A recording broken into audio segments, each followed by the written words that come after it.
between two fans, and it is a very chilly morning here it's actually nonsense. I'm sitting here in sunny South Africa, very common sunny South Africa, with layers on layers, and Mr. Dan Scholz is all the way in the UK in his short sleeve. Well, I don't know if it's a short sleeve, the sleeves are pulled up, but wearing basically nothing. And this is not why I live in Africa. Confirm. Yeah, cheap. Dan, I mean, for me, we started chatting, it was 0 degrees, gone up to 2 degrees, so that's kind of summing up my life at the moment. How are you? You're on the upward trajectory, Stevie. No, I'm very well. I still yet to see a lot of sun in the summer. Lot of grey skies, but can't complain if it's short sleeves. But this time next week, I will be in Sicily, so your boy will be cooking there. So not a lot to complain about from my side. So we're potting from Sicily with a little background. What's the chat here? We're going on tour. I may or may not be on a beach. Oh, there we go. Jeepers. I mean, like I said, we're going on tour. I mean, I'm going to do that. It's I'm bringing you with me, bro. Come to the beach. 50% of the podcast is on tour. Exactly. Yeah. Right. Well, Dan, lots of sport to talk about. It's been a very long sporting weekend. Lots of very busy things happening. I believe. I played cricket this weekend. Did you play cricket this weekend? Stevie, I did, and let me tell you, it was blockbuster.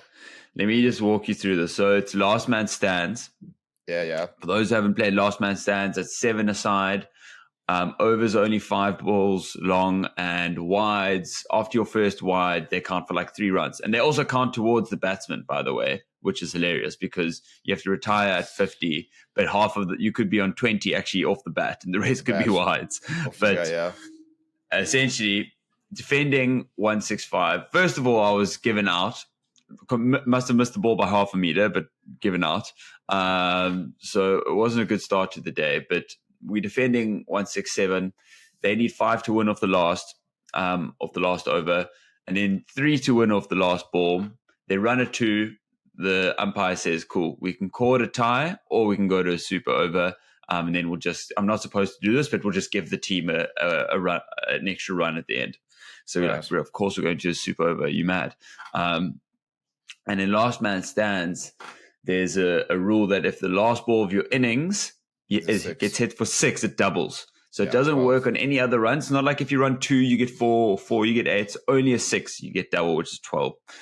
So our bowler's done unbelievably, bro. They're on like 5 off the first 4 balls, and then bang, 6. Smashes it, bro. 6. So it was like, now it's like 17 to win. We send in 2 Oaks. I'm like the third batsman waiting to go in case there's a wicket, fulfilling my square leg umpire duties. And so first couple of balls, I get 1 away. There's a 4 here and a single. We need 12 off the last, bro. Runs in, straight over the bowler's head, 6 runs. I just start fucking screaming from square leg umpire. Relinquish those responsibilities. Yeah, dude. And, what a way to finish the weekend, bro. Oh, it felt so good. Went home and smiling with a smile. Went home sleeping with a smile on my face. Oh, it was unbelievable. So those are just my own triumphs, bro. Not that I was. Nice. And you? What happened in your cricket match? tough weekend out here. We bottled our first game. We dropped a guy on 20, like a dolly. Dropped him again on 40, also a dolly. And I know the guy that dropped on 40 does listen to the podcast. So yes, it was a dolly. He has broken his finger though, however. So I do feel sorry for him. Not from the catch, from when he was batting. I thought you were going to say that's good payback. Yeah.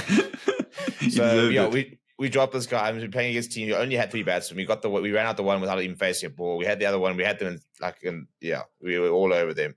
So dropped this guy in 20 and 40. He scores 99. So what should have been about 110 target at most ended up being 200. Which we came reasonably short. Tough. And then we had another team about 4 for 2, and in all sorts, we'd already dropped like 3 catches, but we are now playing in about 6-degree weather. It is literally raining, having the absolute worst time of my life. But now we're all over these guys, and we're like, if we can get another 4 or 5 overs, and we'll skittle these guys because they were at all sorts. And then like it's kind of spitting down. They're like, no, it's getting a bit hard. Like, bring the covers on. And we're like, listen, the covers are wet, eh? Like, no, bring the covers on. Bring the covers on. stops raining, take the covers off. Now the pitch is soaking. Yeah. Oh God. Well, thanks, guys. And then look, match abandoned. Yeah. So match abandoned. About an hour later, it was pouring with rain. So chances are you probably wouldn't have gotten a game in. But the way it was going, an hour could have been enough, to be honest.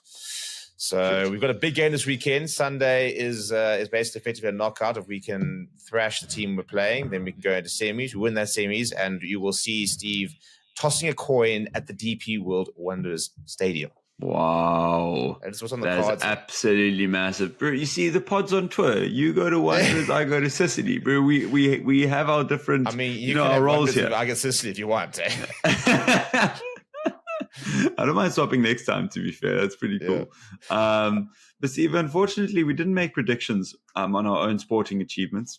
We did on the big guns of the world.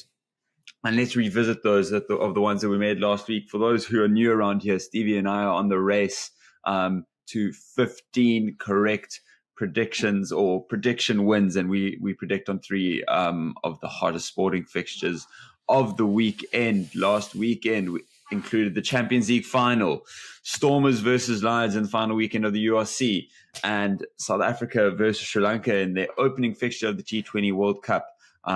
We will be going through on the show the URC knockouts, the Premiership final, was to come with the Euros and a recount of that Champions League final, and then everything you need to know about the Cricket World Cup, its new format, and as well as touching on a little bit of Roland Garros. But Stevie, let's get into those predictions of ours. And the first one is a little bit confusing because we're kind of stuck in the middle.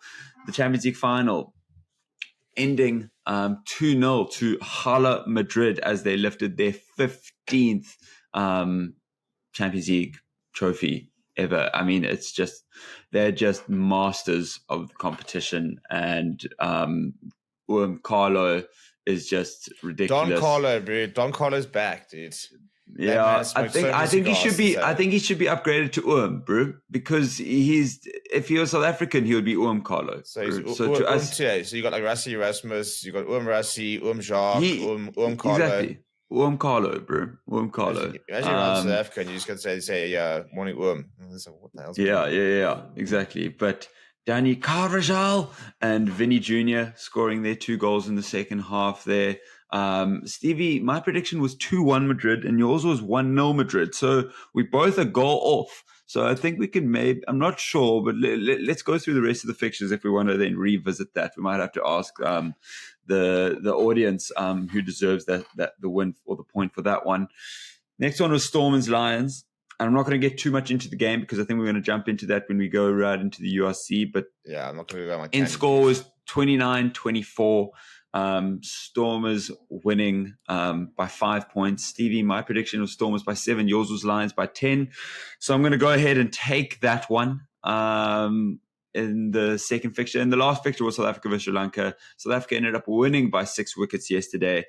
Stevie, my prediction was either 30 runs or 5 wickets. Yours was 22 runs or 4 wickets. So I'm going to go ahead and take that one. And you know what? I don't mind taking that one, to be honest. Take it, dude. Take up the Proteas. Up the Proteas. Anything bigger for them. And this is an astounding. From 8-2, it's now 9-8, Stevie. The comeback, you are sliding. No, but you're in trouble now because Manchester United are out of the predictions for a while, and as are the Lions. So all my emotional picks of backing United to win and the Lions to win, that's finished now. So now emotion's out of it. And at least we'll both predict the Proteas to win the World Cup. So we both in that boat sinking together. One prediction a week is going to be basically the best of a bad prediction. We can start to use our brains. Yeah, no, I can actually start demonstrating my sporting prowess now, not just my unashamed bias towards my local teams, which are buckling. Must be biased. There must be bias. This is why we're sports fans, bro. And speaking of this weekend's fixtures and a bit of bias, Stevie, let's dive right into the last weekend of the URC because I know I was giving the boys a lot of shit on on Saturday. I missed the Stormers game, but when I saw the result, I didn't realize. I mean, we completely wrote off Ospreys. We've done this podcast a complete disservice just not even mentioning them in this top 8 race. Really, we had ruled them out. They deserve to be ruled out. They should never have been in there for. They should never. Even the Ospreys fans are like, I don't know what we're doing there, guys. I don't know how we managed to do this. Yeah, well, I saw the Stormers beat the Lions, but it wasn't like a massive win. Still getting a losing bonus point at that. So I was like, okay, well that should be enough, because I saw Edinburgh got clapped by Benetton. But that was the thing. Nobody expected the Edinburgh to get no points. Yeah. I said there was going to be a high scoring game between the Stormers and the Lions, which it was threatening to be. And it was decent. You still, 20 something. But I was expecting to see both 40s, teams walking away with bonus points and stuff like that. If there's one bloody game that Cardiff could just not be useless and win. Oh, maybe it was such a good game. Such a good game. That Tipperick try. Oh my word! I think that could be try of the season.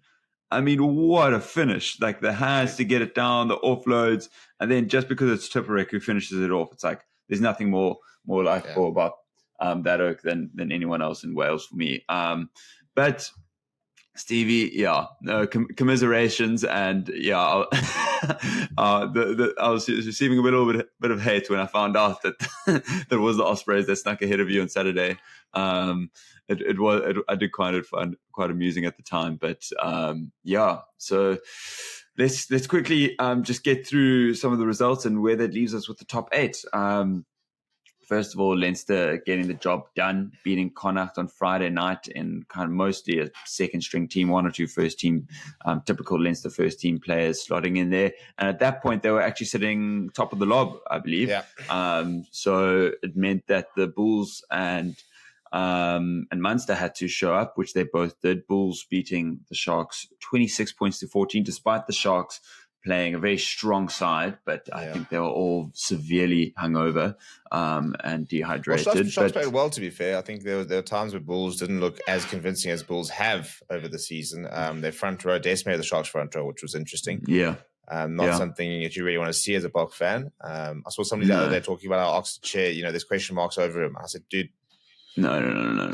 Calm down. The recency bias. I think that's my pet hate in sports fans. And he's just won the Sharks ever international tournament. But he single-handedly won us the English game last year. We would not be world champions if it was not for Oxford Chair's efforts in that World Cup. For me, he's the best number 1 in the world at the moment, like form. So if that's, I'll choose that recency bias over the last match he's played. After spending a week on the brandy. Yeah, well, exactly. I think we can put it down to that, not anything else. But then Glasgow also getting it done versus Zebre, not all too convincingly, to be fair, 38 points to 26. Zebre, to be fair, they've been scoring a lot of points this season, just not quite enough to get enough wins under the belt. But promising signs, to be fair, could see a little resurgence as we have seen. Much better than the season before. I think at least they're competitive sides. You go there, and if you're not at your best, they can take points off you, which is nice. I feel like the noticeable teams to go backwards this season have been Dragon Scarlet Sharks and Zebra. They finished last, and 1-1 draw, and it doesn't look pretty. And Connacht, but I think Connacht they were still competitive. They still on outside charts could have made top 8. Zebra doesn't look pretty, but and neither does the negative 298 points against them. But I think there are a couple wins in that bottom half of the table. Not the worst points difference. No, it's not. It's not. That goes to the Drags, unfortunately, who they were horrible this season. Who went down to the Scarlets 32-15. And obviously a big one, big statement this weekend was Benetton versus Edinburgh, 31 points to 6. I mean, Edinburgh were just throwing that ball around like they just couldn't help but want to get it out wide, taking throw-ins early. Benetton largely just scored off of loose ball and counter-attacks because Edinburgh weren't holding on to the ball and almost trying to do too much. Something we've seen like the Stormers be a little bit guilty of more towards the beginning of the season. But very, very stoked for Benetton. That secured them a top 8 finish, coming 7th in the end. which is awesome to see because it's great to have representation from all the countries, because now we have Welsh, South African, Irish, and Italian all in the top 8, which is exactly what you want. This is what the tournament's about. No, you don't. You want 3 South African teams in there. Don't come here with this. Oh, we want representation. No, Brew. I'm sorry, Tipperik's my guy now. You guys got beaten to the chase. But the last 2 fixtures, Munster versus Ulster. Munster getting it done to secure number 1 spot. Close game though, 29 points to 24. So they are in pole position to have a home final if they get all the way through their quarters and semis. And then, of course, as we mentioned, Ospreys winning versus away to Cardiff, 33 points to 29.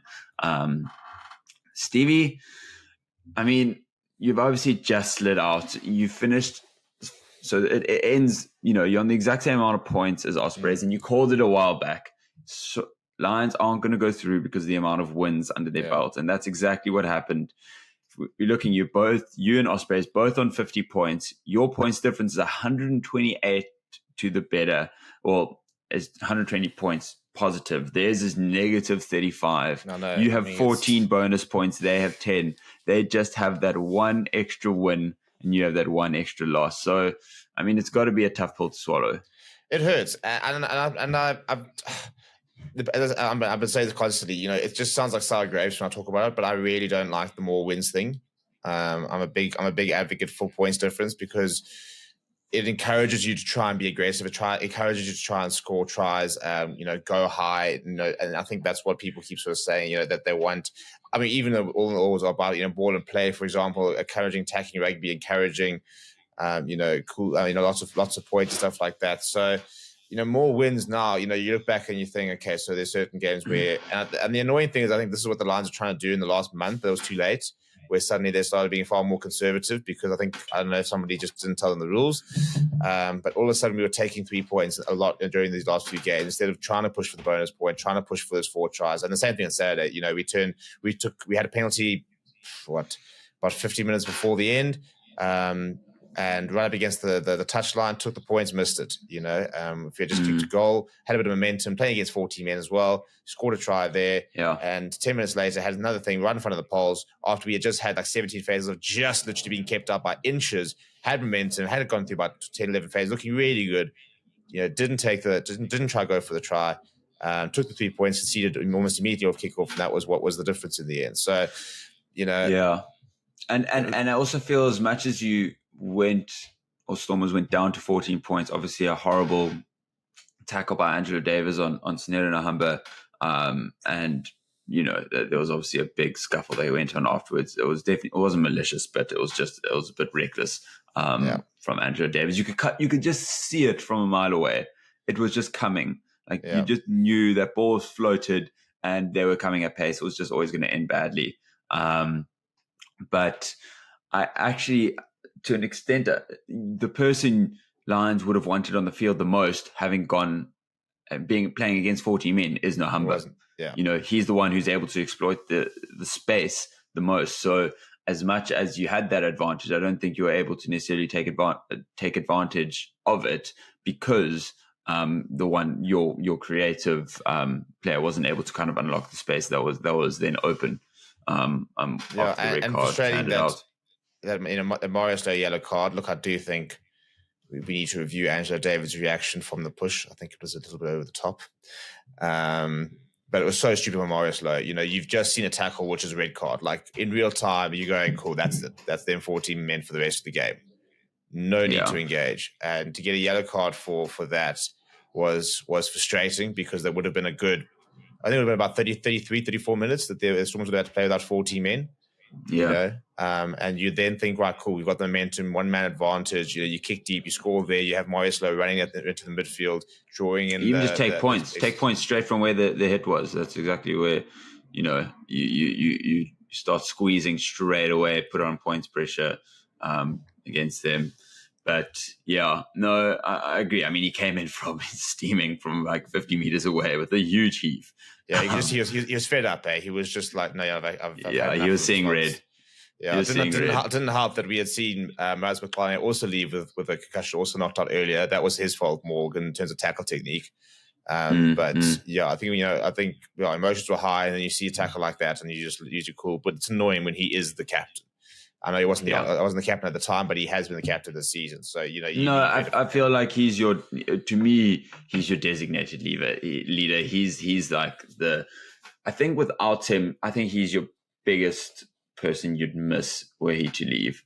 I feel like I think he just brings in. I mean, there is like an Ahamba and a Kieran Horn. Yes, but I think the leadership abilities that he has and the way he's able to link and bring a bit more stability to a backline that's otherwise just got star players, who want to just be able to, play that free-flowing game that Sanella Ahamba and Kieran Horner becomes synonymous with. I think he brings, it's ironic that we're saying it now, but a little bit of level-headedness to it. And clearly, when he saw that hit on Ahamba, kind of lost his plot, which all people do. But yeah, I mean, now we've got the quarterfinals locked in, Stevie. We've got Munster hosting Ospreys this Friday. I mean, if you're Ospreys, you have nothing to lose. You haven't had anything to lose for the last little while. I mean, essentially they've managed to, just by grit and determination, whilst everyone, including us, wrote them off, have managed to get through to a quarterfinal. Now they're going away to the number one team. Take a bit of momentum with you. Munster, they finished the season off really well, but it's not like they blow out wins that they're getting, right? Yeah. They're not winning by big points. They're only winning like within 10. So, you know what I mean? Take a bit of momentum into that with you. You can always try cause an upset, but obviously you are 8th going up against first, so it's always going to be tough away from home. Then we have the Bulls hosting Benetton. I think this will be a really good game. It'll be interesting to see if Benetton can cope with the travel. They've just come back from South Africa, so now they're going all the way back. They've just done that little tour there. I mean, essentially that win over Sharks for them, getting them into top 8 as well. Massive away performance. So I think they'll take that confidence, knowing that they were able to do it versus a strong Sharks team, who are better than what the points suggest, or at least in this latter half of the season. And then Leinster, Ulster. Again, I think Ulster. I mean, look at Leinster. So unfortunately, I think it might be too much. But that Ulster side have had, for all of their struggles, they're starting to really come right in the last few weeks. And I think if they were playing anybody but Leinster, I would say that there was a very good chance for an upset. Agreed. Because I think Leinster now they have to go full on for the URC, surely. Well, they haven't won since COVID. If they don't go full in on the URC, I want to hear every single person that questioned the Bulls about Champions Cup, lineups and not sending a good team out. Yeah. I want to hear every single one of them up in arms about Leinster if they don't play a full team. Because if they then it's what I'd love to see is to see them lose because they had to go like away for the semi-final, like come down to Johannesburg and to Pretoria and then lose to the Bulls. Yeah. And you said they're going, well, you could have had first, but you decided to send your academy team to South Africa. Where's the respect for the competition? Yep. I mean, I heard earlier, I think Jamie Gibson Park has played 3 URC games this season. Yeah. I mean, it's ridiculous. Good if you're the second scrum off at Leinster, but geez. But yeah, so Leinster will be hosting Ulster. Obviously a really tough task for Ulster. And I do think Leinster they should play a really strong team because it's the last remaining one. It does feel a little bit weird that the Champions Cup comes before this. I do feel like it should be like the last game of the season, but like the Champions League final, the biggest game, the last game, which is what's happened previously, which is why Leinster didn't respect this competition because they played a second string team because they were focusing on the Champions Cup. Now they have really lost that, so they can maybe now shift their focus. And then the last game, Glasgow Warriors hosting the Stormers, one Scottish team versus the traveling Stormers, previous winners, both back-to-back finalists. So Stormers obviously have very little chance now of getting another home game in the tournament unless there are a lot of upsets. which would mean it would be an absolutely insane URC finish if they managed to get another home game. But there are a lot of questions about South African teams away form, Stevie. I wonder what your thoughts are now. Is that just a narrative, or have they kind of gotten to the point where they've matured into the Northern Hemisphere rugby and they can actually, compete? Look, I think it's an interesting one. I don't think Stormers generally travelled very well. They've struggled, and I think a lot of it is condition based. When they go over and it's windy, it's wet. 40 pitches, for example. I think Stormers are a side that have struggled. I think certain sides are starting to adapt. I was very, very happy with what I've seen from the Lions this season away. We've been competitive and all, but I mean that Ospreys game, ironically, where the Lions just didn't pitch up. But I mean they hammered Connacht away with 14 men. They were within 7 points to Edinburgh. They were within 7 points to, I forget who it was in that other tour. But the Lions have travelled very nicely so far this season. So I think the Stormers started horribly. The Stormers started horribly. I think they lost their first 3 games, which were all away. Yeah, they beat the Lions, and then they went on tour, and they exactly. They lost to Cardiff, and I think they lost to Cardiff. Might have been Connacht. There were a couple, and all teams that we've probably finished above on the log, but weren't able to kind of get the job done. I forget. Glasgow, is that a 4G pitch? I think it might be. I don't know where they're playing. I don't think that suits us as much as we play a fast brand of rugby. And I think speed, you'd think would be advantageous, but whenever I see a 4G pitch and South Africans playing on it, I'm just not convinced. I think it is a 4G pitch. I think you're right. I think it is. It's always those floodlights that don't seem quite bright enough as well. I'm glad you said there are definitely certain amount of games when I watch in these smaller stadiums, and I'm like, I feel like slide it up, folks. I feel like I'm watching a university game. Like the old grade field. This is a great field. Yeah. Bro, come on, it's like just switch all the lights on. People need to come with phone lights. You know what I mean? Something because it's not. It doesn't seem quite right when you can't really see who's on the opposite wing. And your number 11 is. Yeah. But yeah, that'll be the roundup of the quarterfinals this weekend. So we're very, very excited for that. I think after that we'll have a really good idea of where we'll know where the semifinals will be and probably the likelihood of where the finals are. But Stevie, let's go into the English Premiership. We have a final this weekend and 2 blockbuster semifinals. Northampton just beating Saracens 22 points to 20, and Bath getting past Sales 31 points to 23. Big gap in the end, but a very, very close game right down to the finish. Yeah, I mean, at the end of the day, you sign Finn Russell, this is what you get. You get Premiership rugby finals, as well as Thomas Toy, obviously. Thomas Toy, who's their number 1 prop as well. He's been really good. I think he's been called up to the English side. That Bath team looks unbelievable. They're gelling, and I think this season has highlighted what a fly half can mean. And it's not just Finn Russell at Bath. There are a lot of players that are pulling weight there. But if you think the Sia Masuku example at Sharks and how that's literally did a U-turn on their season. They couldn't have dreamed of actually winning the Challenge Cup before he came into form. And I saw last night at their awards dinners, he won a couple different awards. So just another kind of feather in his cap. And then now Finn Russell, like being that fly half figure and just gelling the Bath team and getting into the semi-finals versus a Sale that's pretty much half South African at this point. Yeah, look, I mean, Sale, they've always had a very strong South African contingent that did help when they signed Currie. They used to have a lot more when Diago was obviously there. Faf de Klerk was obviously still there. So. Yeah. But yeah, I mean, I think I'm just looking at Finn's stats here in the Premiership. And he's scored 144 points so far this season. He's averaging about 10 points a game. So he's made a big difference. There's no doubt about that.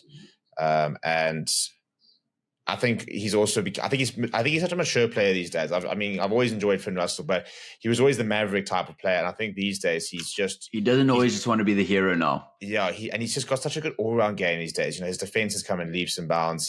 And his defensive awareness, not just his actual ability. I think he's now turned. For example, he's going to play all 3 British National Lions tests next year, and that's without a shadow of a doubt. So.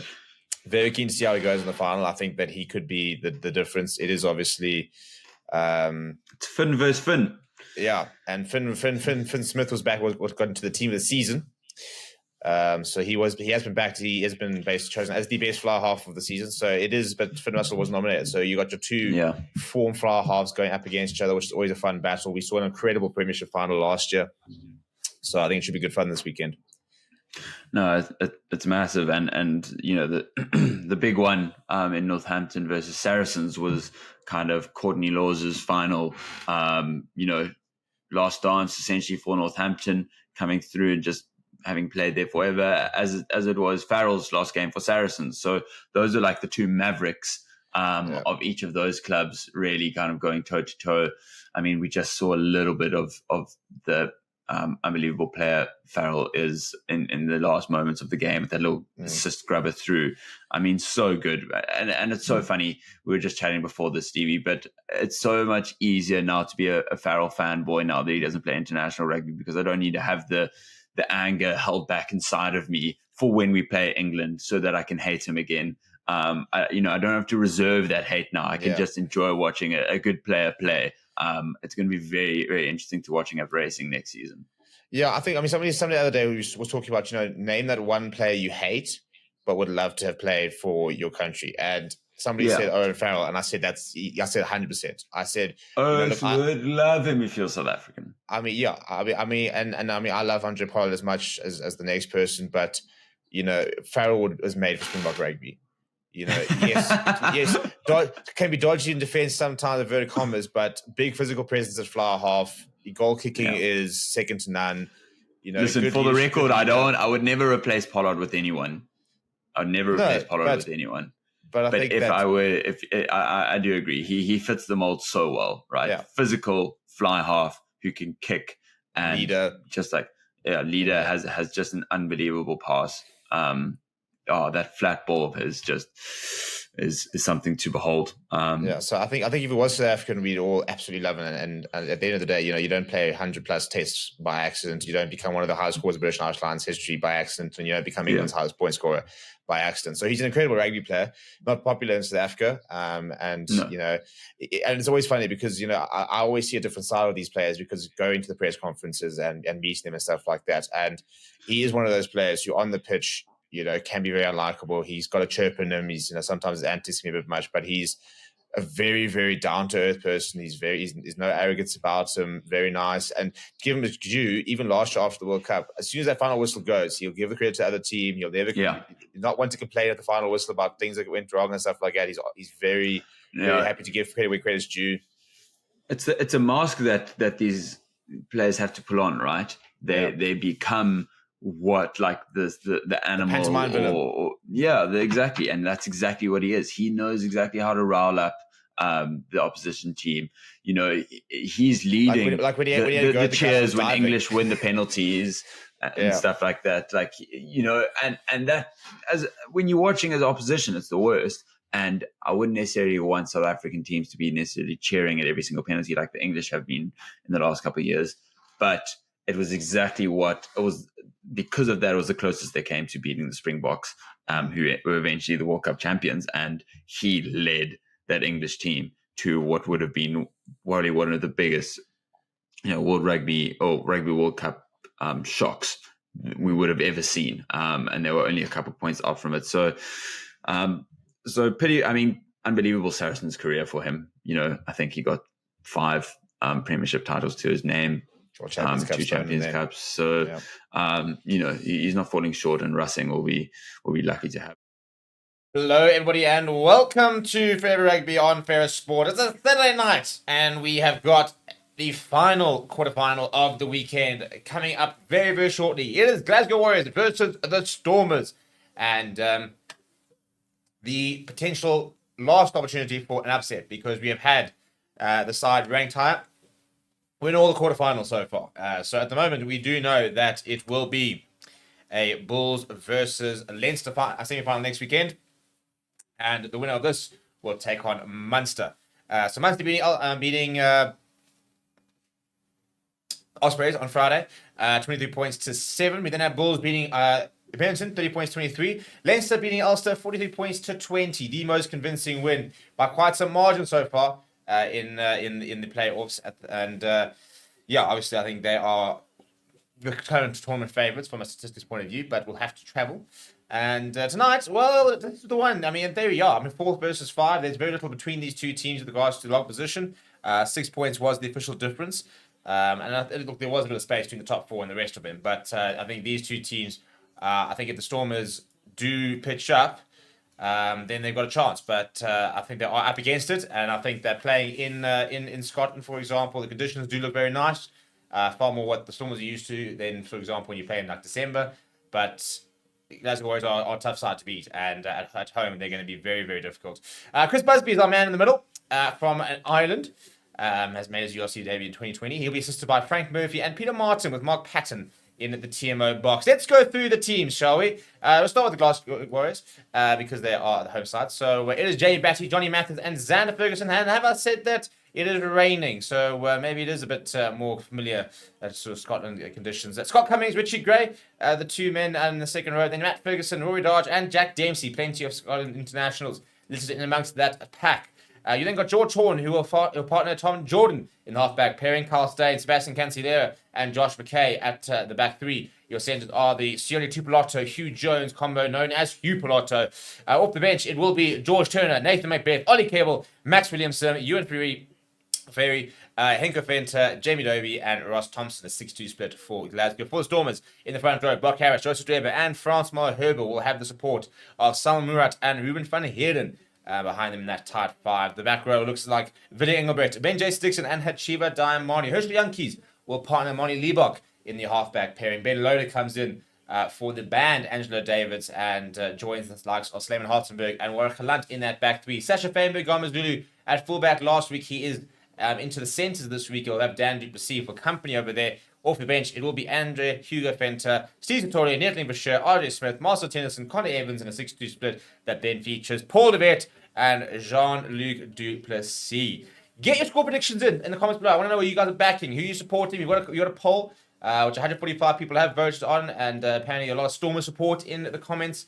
And Jack Krause saying if the Stormers win, it'll be great weekend for South African sport. PS, well done, Bulls and Proteas. Yeah, Proteas making a bit of a meal out of it, but getting over the line against Netherlands earlier. So they are 2 from 2 in the T20 World Cup. So some nice news there. Bulls obviously booking their place in the semi-finals next week. And here comes Salman Murat leading out his troops. Big game ahead. And we've also got a Springbok squad announcement coming up in the next 24 hours. It could be tonight, could be tomorrow morning. Wait and see. But we are expecting to get an announcement of the Springbok squad very, very shortly. So please do smash the like on the video. We've got 11 likes and almost 100 people. 100 people now on the dot watching. Please smash the like button. I'll give you a moment. There was your moment. Hope you guys all use that to like the video. Show a bit of support. It costs you nothing. Gives me something. And what are your score predictions? Who are you backing? What are we thinking out here as the Glasgow Warriors come out in their home strip, the black strip? It's a nice kit, actually, the Glasgow one. I quite like it. They are a bit my second team in the URC, but at the same time, I'd love to see another South African team in the semi-finals. So this would, however, make things very interesting if they were to progress with regards to what the Springbok squad would look like with just players from Japan, Lions, and the Sharks available. I suppose almost, it'll be nice to see the Stormers in the semi-finals. Also be nice to see a couple of Lions players maybe in that Springbok squad. So I suppose that is something that would be quite cool to see. And we'll have to wait for a while before we get that. So in the meantime, let's settle in and watch a bit of rugby. It is a Saturday night. I've just eaten so much sushi. I've had a phenomenal dinner. It was like life-changing. And now I'm going to settle in. I've got the heater going. And ready to watch a bit of rugby. So we had a really good game earlier in that Bulls game. And hopefully we'll have all of that and more drama in this game. So just going to post it. We have got kickoff, by the way, on a 4G pitch going down the right-hand side, and it is a first touch for Dan Duplessis in the number 13 jersey. They're shifting towards the right-hand side and then decides to straighten. And the ball is secure there for Hershey Yankees. He goes back to Maibok, who kicks a contestable early on, yeah? A bit of pressure on, and I think it is Tom Jordan. And it comes away from him and falls into the hands of Sasha Famagomazuz. Turnover ball here.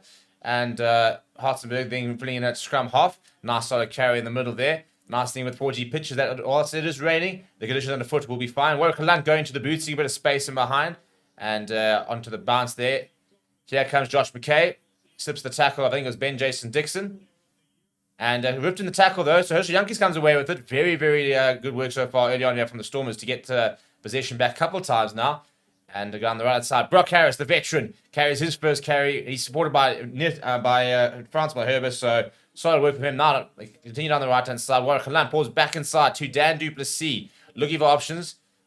Fighting hard in the tackle now. Making some progress here. Salman Murat now. Almost in between two players. Good momentum here. Liebach looking for options. Goes to Tio Damani. Nice handling there to Warwick. Long pass out to Ben Loader. Trying to get away from Josh McKay. Up towards the 22. Ball comes loose though. But still with the Stormers. Ruben van Heerden goes the more direct route. Liebach nice and flat to Josh Draper. Then gets knocks it on forward. So turnover ball here. Quick ball here for Jack Dempsey, who's brought down just outside the 22.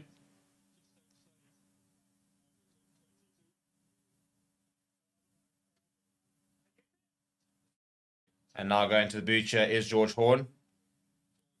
And it's a nice take from Warwick on the halfway line. And lots of pressure coming in from Glasgow, but the ball is available. Carl staying in there. Captain for Glasgow tonight. South African born and bred. Now plays his rugby for Glasgow and Scotland. And a pretty frantic start here. This is still the first piece of play we've had. No stop chase now. Hershey Yankees goes to the boot. And that's against a pretty strong headwind apparently. Kicks it into touch, so the only mistake that.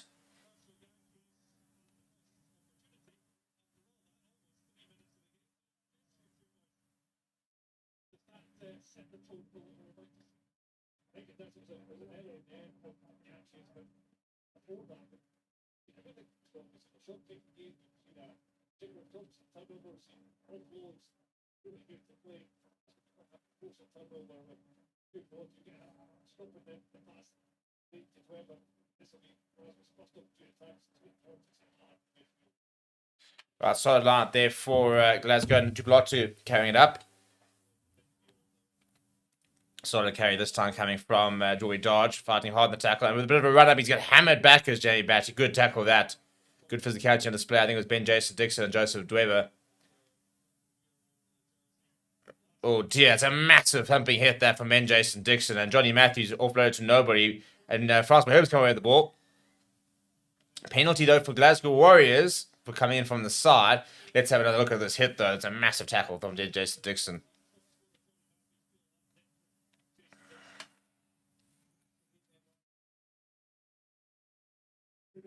Oh, jeepers me. It's a big hit. Nice little wake up, welcome to the game. But the penalty does go the way of Glasgow Warriors, so they have an opportunity to kick further downfield, have it feed at the line out.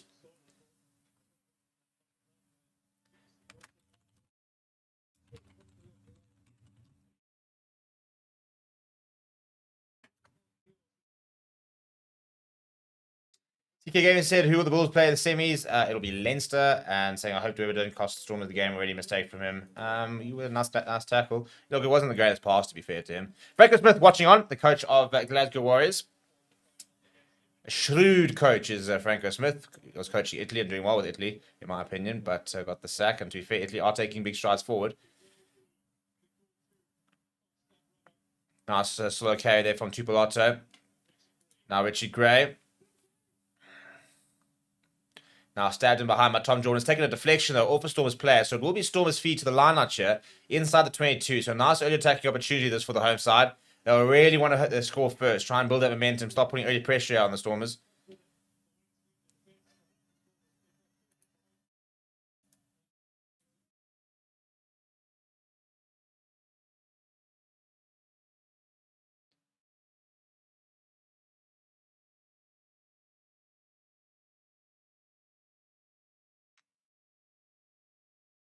That's good work there. And it's great defense, though, for movement here. And ball is available for Glasgow Warriors. Not quite the momentum they liked. It was a decent take in the air from Scott Cummings before then being thrown to the ground. Now, first carry for Xander Ferguson. British and Irish Lions player. Scotland international, very experienced. Now, Jack Dempsey. Good defense so far from the Stormers here. There's Scott Cummings. Nice tackle from Chiba Armani. Now, Tupolotto. Oh, jeepers, it's a big hit. He's sat down Joseph Drebber. He's done well to hold on and bring him down, but very, very physical at the moment of this game. Seen some thumping tackles already. Jordan goes by himself, brought down by Willie Engelbrecht. Now Xander Ferguson runs into the two Stormers locks. Richie Gray now. Oh, that's a big tackle. Joseph Drebber. Brock Harris driving him back. But he got the offload away to Hugh Jones, who kicked ahead. Hugh Jones, who's played for the Stormers, by the way. And lost the ball now. Watchalong comes away with it. Fires out to Money. Not the best pass. The D-box seeing a bit of space. Puts it in the air for Ben Loader to chase. It's swirling. And comes off a Glasgow Warriors' hand. Backwards is the call. Now a bit of space for Cancelliere. Good tackle there. Now down the left-hand side. Not to be options for Josh McKay. Has found Hugh Jones. Good tackle from Sasha Fainberg and Gom Zulu.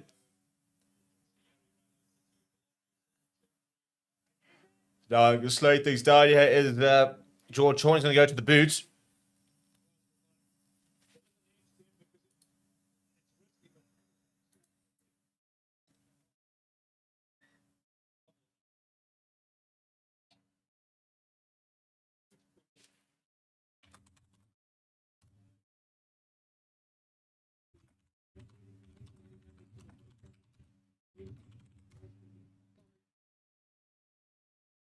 Yeah, I can see there's obviously quite a big wind at the moment. It's been quite difficult under that high ball there. Jack Crowell record, Stormers 24, Glasgow 15. Predicting an upset here in this game. Would be an upset from a log point perspective.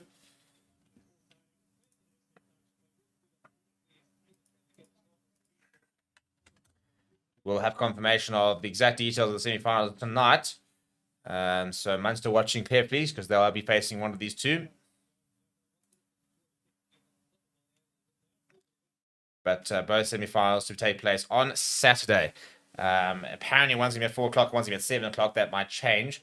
I think you'll see a Bulls game maybe being 5 or, and you'll probably find the game that'll be at Munster over in Ireland, probably a 8 kickoff, maybe a 6 o'clock kickoff, I don't know.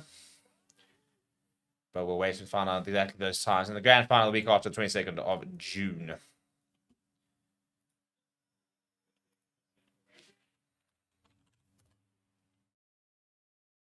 Tupolotto almost getting through. Good tackle there. Quick ball here for Horn to Tom Jordan. Looking for options. Decides to go to the boot.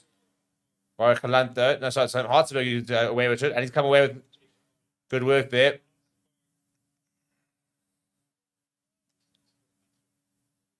Warwick looking for options. Dabs to the head. And hits Shiva Diamond. He's got a bit of pace on him. But good tackle there on Josh McKay. I tell you what, this has been a proper start from both these teams. Oh, that's nice physicality once again. Solomon Murat and Ben Jason Dixon. Jason Dixon really showing his physical side so far in this game. Warwick Lunk goes up and takes it really, really well. Not taken out in the air. No, says the referee. Herschel Yankees fires to Ruben van Heerden. Quick ball here for Herschel. Marlibok once again goes to the boot. Obviously, the touch just sort of playing to the wind. Right against that touchline, though. Needs to try and stay in. And it's come off Carstein. And I think this will be a Stormers line. It'll be actually the first Stormers line if it is.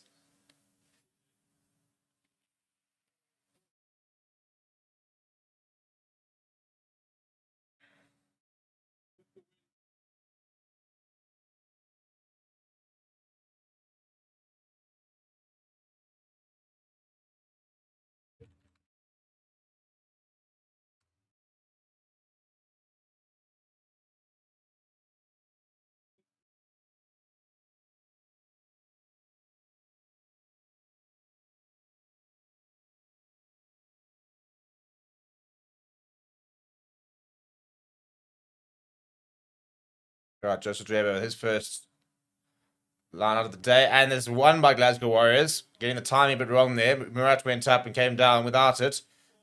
Now good hands. Hugh Jones now. One needs to straighten. Still going. And he gets the way to Cancelliere. Ball back inside. He's left it behind us. Horn, but it falls into the hands of Tom Jordan. I think this will count. Oh, goodness me. That's terrible, terrible, terrible. But it is knocked on. That's the second time we've seen it. We saw it in the Bulls game as well. But Alexandra got busy leaving the ball behind, and it did prove to be costly. Yeah, terrible throw earlier from Dwyer, by the way. Absolutely terrible.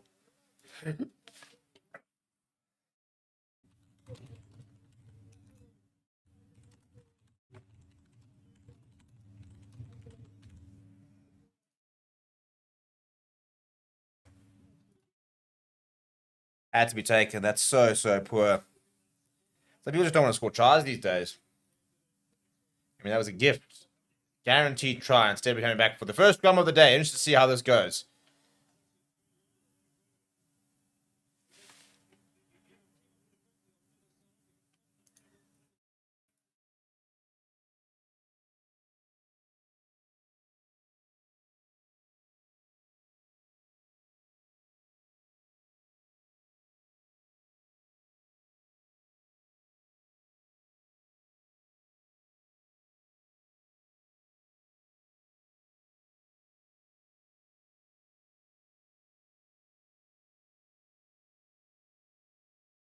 Bit of an early reset here, so just try and line things over here, and then we'll see.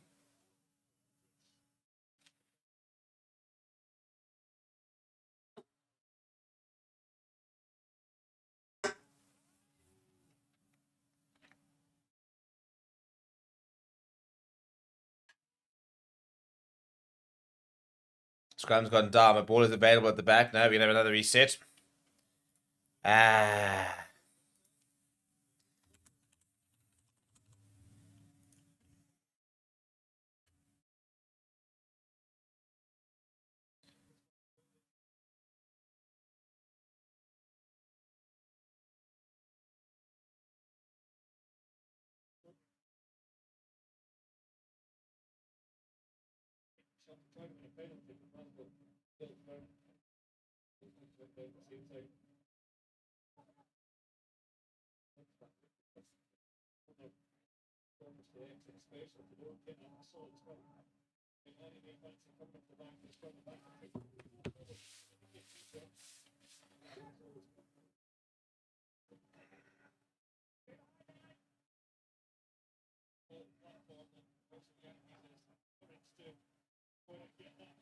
Yeah, Josh Yankees does use it. Goes Dan Duplessis. Dan Duplessis, I think I expect to see him running at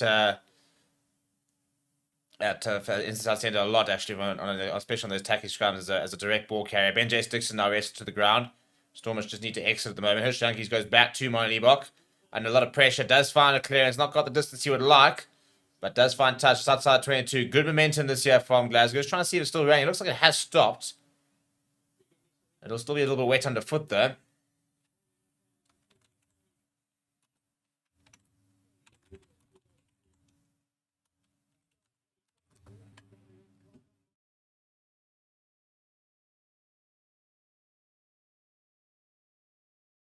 Right, and now at the front of the line, good take that. Looking for the rolling ball. No, they pop it up, actually. Johnny Matthews then goes very flat to Tupolatu. Here, Chua Daimani there to make the tackle. Apparently, maybe making the move to France next season is the rumour from Chua Daimani. Racing, supposedly the destination. Ball available for Horn. Jordan. McKay gets away from one. Still going, eventually brought down by Brock Harris, Mr. Reliable. On the left-hand side. Good work there from Willie Engelbert to get up, Ben Dix to get up and make the initial hit on Jack Dempsey. That's a nice tackle from Joseph Dweber. And a couple of dummy runners, and eventually Jordan goes himself. And JD Batty. And Chiba Darmani getting all over that ball, trying to win that penalty. And does win that penalty. Very, very well done by Chiba Darmani. Talk about the battle stats, for example, getting involved and affecting the game. That's what it takes to become a Springbok, and that's what Darmani is trying to add to his game, and that's something that Bok management will appreciate. Renee said, love your content, bro. Thank you so much. I appreciate it. And if you do love it, then please do like it. I want to try and get 20 likes. Only 7 of you guys liked it. So if we can, an extra 3 people, we can get to 20. An extra 20 people, we can get to 37. Quick maths. And yeah, let me know who you are supporting in the poll, which will close very shortly. Put up a new poll. In fact, I'm going to close it there. I'm going to put a poll saying, should Diamani get a Springbok call up? Should Diamani get a Springbok call up? Yes, no. Simple yes, no. No, Diamani. Speaking of the devil.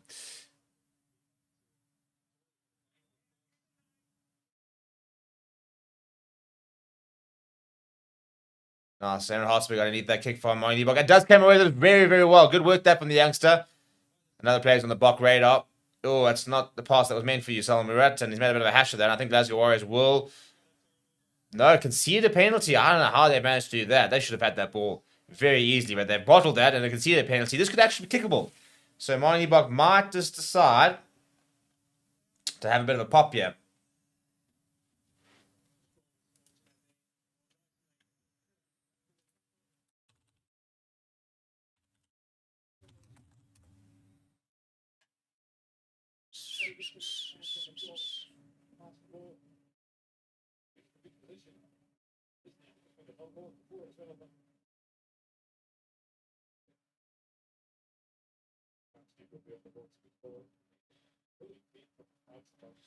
A very stern look on the face of Franco Smith. Not the most emotional watcher. And Liebach is going to have a shot at goal here. I think it's going to be a tight game. So I think that he needs to make avoid his kicking boots. When it comes to these, well, it comes to any playoff game, taking those 3, being on point is invaluable. But you can see by the win there, Simon Hartsburg having to hold that ball on the tee. Yeah, the rain is still coming down. It's a good strike, but I don't think he's nailed it given the reaction from the crowd. And the flags do stay down. Not the start my Buck would have liked. I'm taking it quickly out of the Glasgow Warriors on the left-hand side here.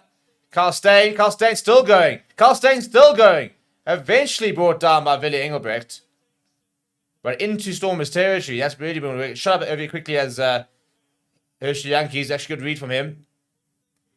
Now Jordan sees a bit of space on that right-hand side. And he's turned Warwick Holland. He's got a bit of time here. So as Utah goes to the right boot of his, he kicks off both of his feet. Down the throat of Josh McCabe. Floating inside, looking for options. Goes himself. Runs into Warwick Holland and Dan Duplessis.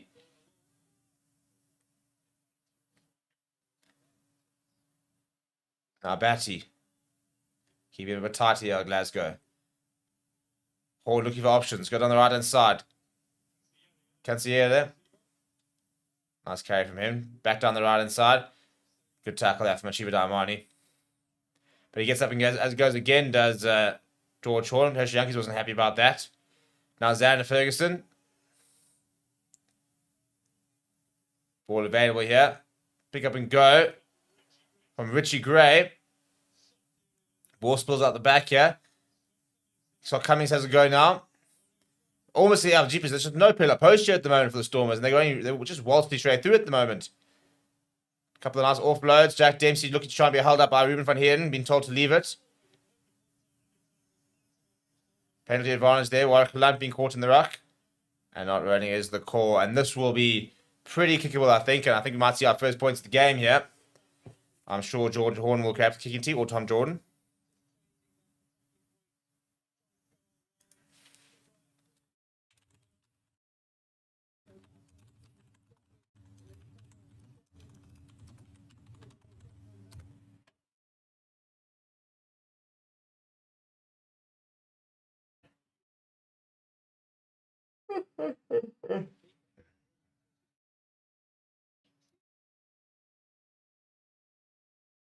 It is Horn with kicking duties, and he has grabbed his kicking tee.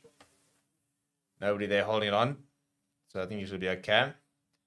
Not particularly difficult, but 2 minutes to the right-hand side of where the poles would be. Maybe a few more, maybe 4 or 5. But pretty straightforward, really, for the scrum off.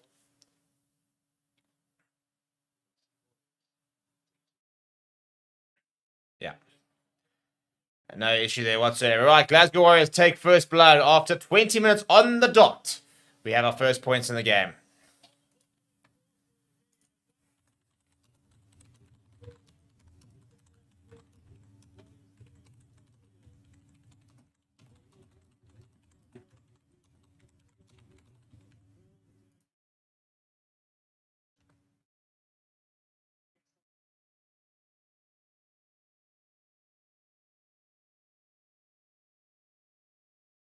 Good work there from Jack Dempsey at the back of the kick-off. Right, so 3 points to nil. Stormers trail.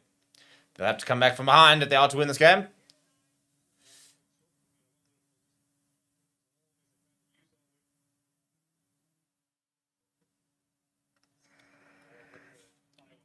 Oh, that's a great take from Watchalong, and he's grabbed his head there, so almost stuck on the air. It's really, really well done by him. Brock Harris now.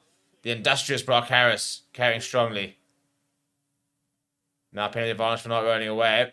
Could have been an opportunity for Stormers to level the scores. He's playing it to Libok. Libok will chip behind. And Diamond is trying to get through a lot of traffic. They'll go back for the penalty. They've got options over here. Let's just see what Stormers do. They should be going for goal here, but the wind is making it a lot difficult. And you can just see, it's reckless from Carl Steyn. Yeah, he's just left an arm then, taking on Warwick. I'm almost surprised he hasn't looked at. Yeah, I was about to say they are going to have a look here. I think we could be seeing a yellow card. I think this is a bit reckless from Carl Steyn. Arm was out. Clearly takes him out. He lands horribly. So I think we could yet have a bit of trouble here for Carl Steyn. I think Carl Steyn can find his way into the sin bin.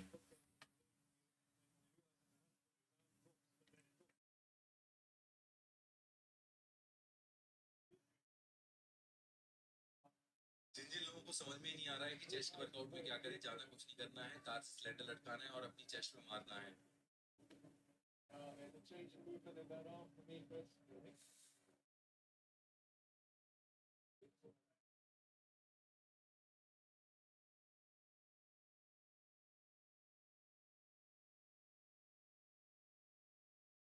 Yeah, I think this is pretty reckless from Carl Steyn. I think he's going to be in trouble here. I'll be very, very surprised if he doesn't get at least a yellow.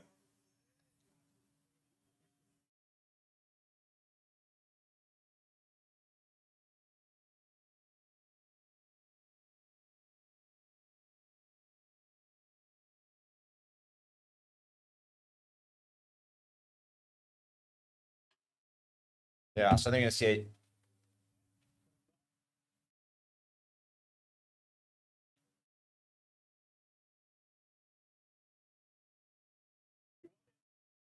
Yeah, I'm very, very surprised that he's not going to see the yellow here.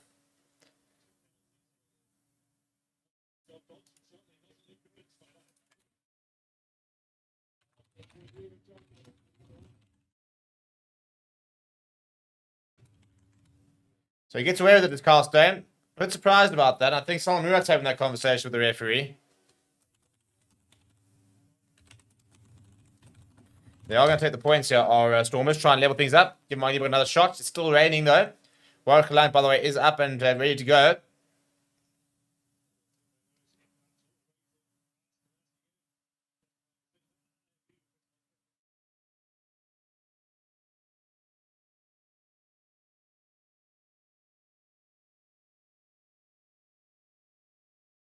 Yeah, I think it's reckless for Carl Steyn personally, but he gets away with it.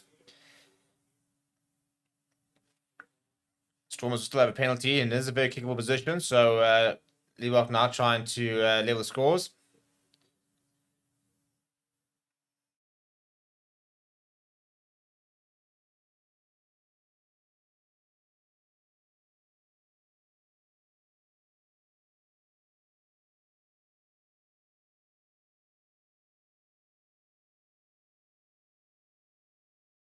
And burgeoning by the chairs, he's missed another one, unfortunately. That one's going on the right-hand side. Not a very impressed John Dobson looking on. He's pointing at something and barking into his radio. Not entirely sure what it is, but that's not a good kick from...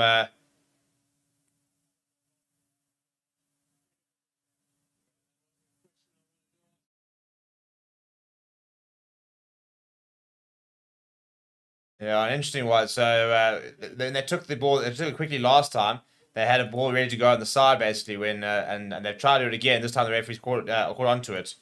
So they can't try and get going too quickly.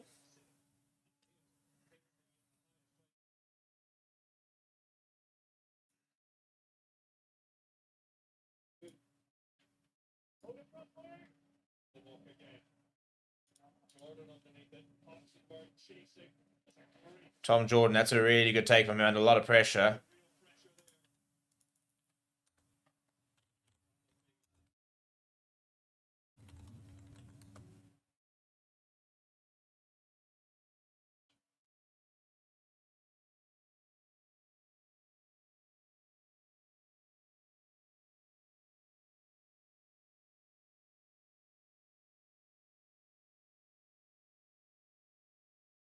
And a bit of a spill there. Well, can't get a bit of space. Gives away to shoot. Armani's left it behind.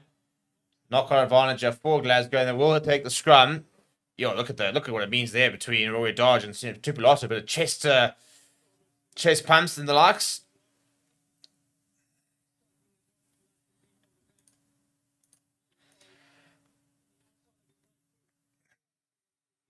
Yeah, I need to take that Armani. It's a bit poor from in the end. Ugh, excuse me. But the hiccups are coming in.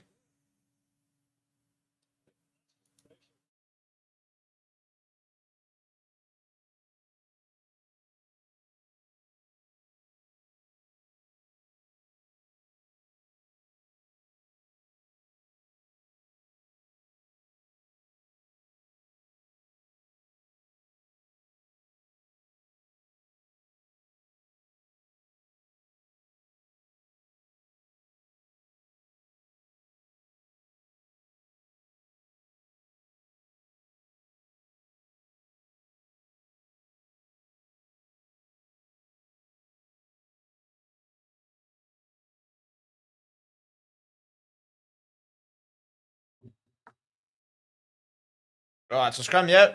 Glasgow feed.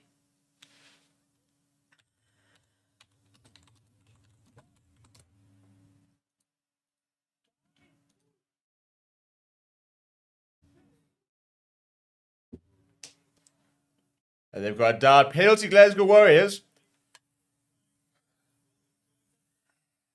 It's against Brock Harris, I think. I think the calls come from the side. So 1-0 Xander Ferguson. Big decision here. I think they're going to go for the corner, given the fact that Tom Jordan's got ball in hand. They are indeed going to go to the corner. An interesting decision. This is pretty kickable. And it does find touch inside 22. So a big opportunity there for Glasgow Warriors to build some momentum.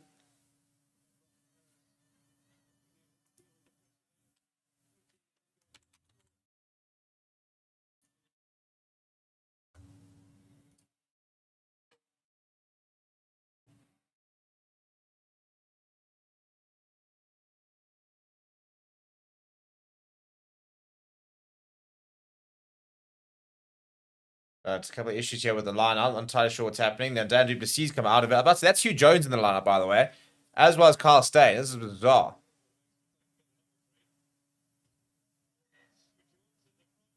Can you imagine Hugh Jones at the front of the lineout and they've called it skew?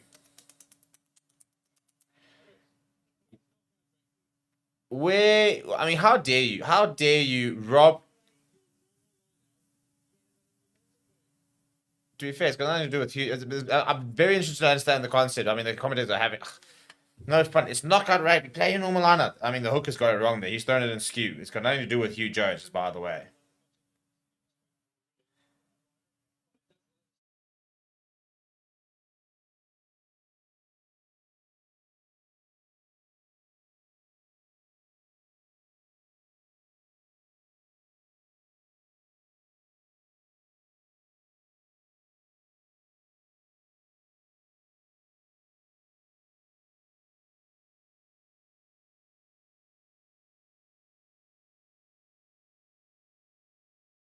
Well, that's big from the Stormers. They win a scrum at the penalty, and that's Francois Herbert now doing the job against Jamie Batty. No, it's actually Dennis Ferguson who's getting the talking to. So it's against Brock Harris. Oh, that's a nice little battle.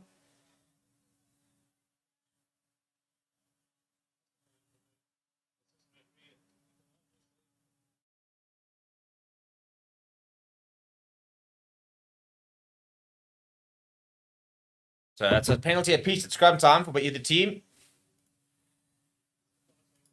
And currently the poll in the comments is, should Darmani get a Springbok call-up? At the moment, 71% people saying yes. Do you agree?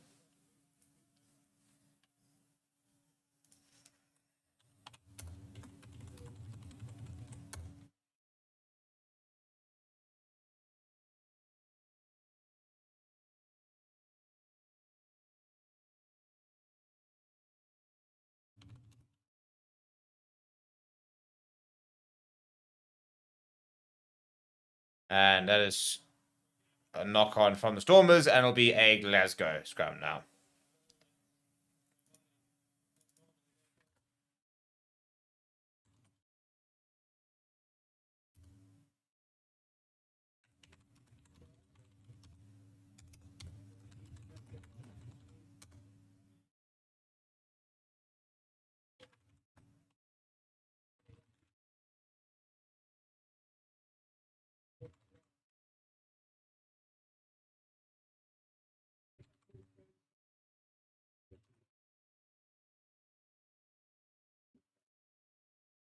Well, it's a matter of monkeys winning over there because the sun is out and the rain is still coming down. Bizarre conditions.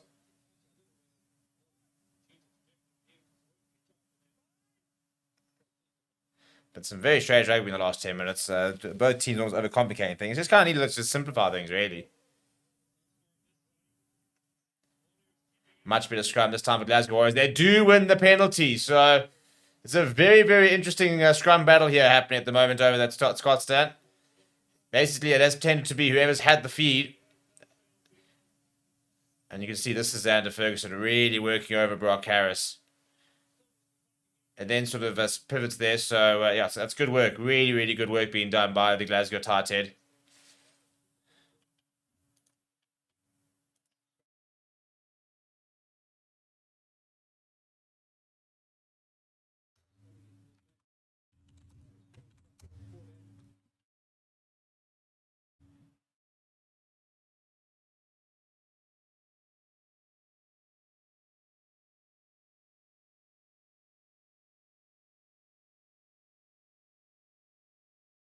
Right, so Hornell's going to have an opportunity to double the lead.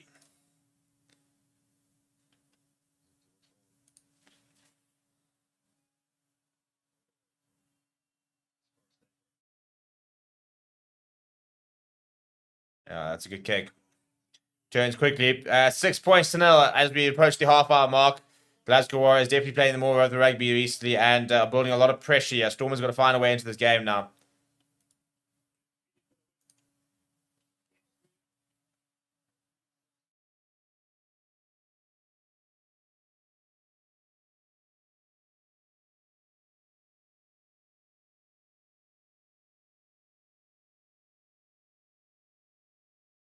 Oh, that's a fantastic take from Suleiman Hartenberg. He's kicked. I mean, he's taken that on the run basically. Stormers in the front foot all of a sudden. Solomon Murat gives it away to Chiva Diamani, and all of a sudden Stormers are 10 meters out. Ruben van Heerden popping into Moy Liebach. Moy Liebach dabs it in behind. Is it going to slow up? It was not.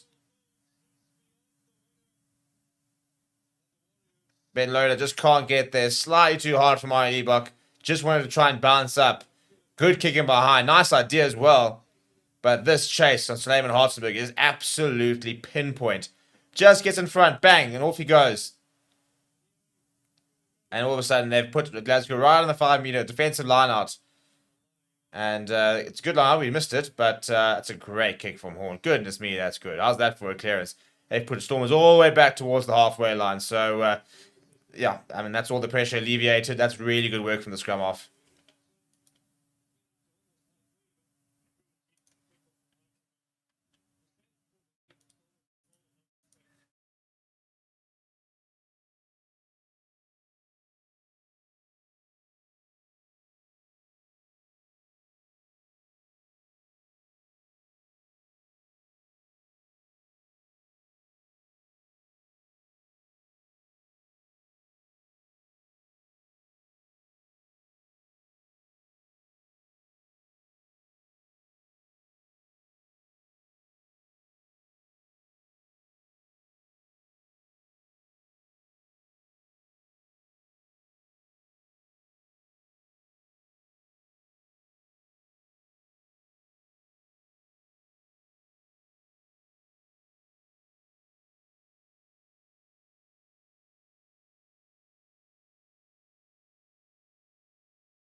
A bit of break and play, 9 minutes to go before half time. So some treatment to a couple of players, then some water going around.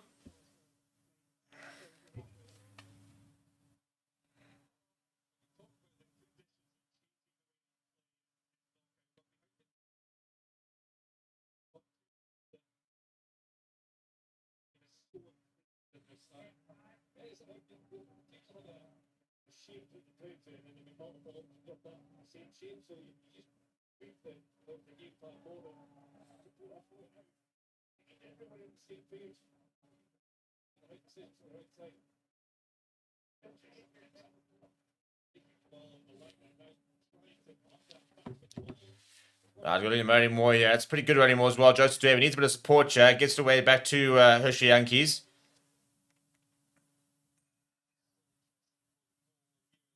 Liebach goes to Sash Fame Gomazulu. His first carry of the day. That's a nice big carry from him. Haven't seen too much of him so far. The youngster, Ruben van Heerden, almost slipping, but making some progress.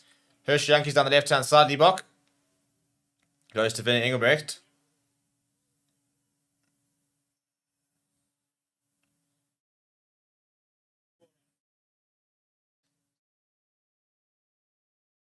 Liebach goes to Brock Harris.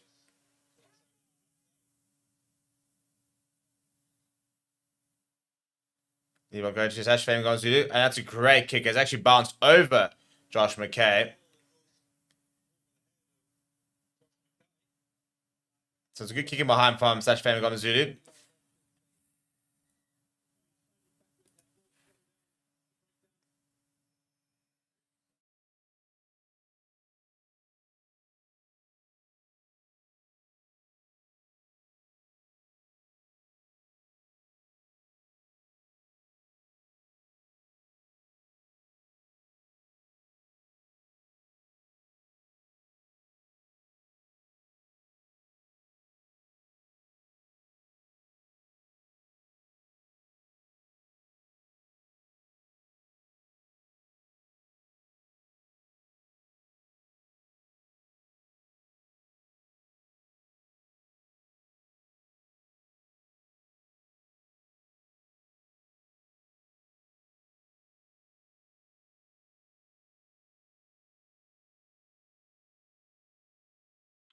Right, so the defensive line here for the Stormers.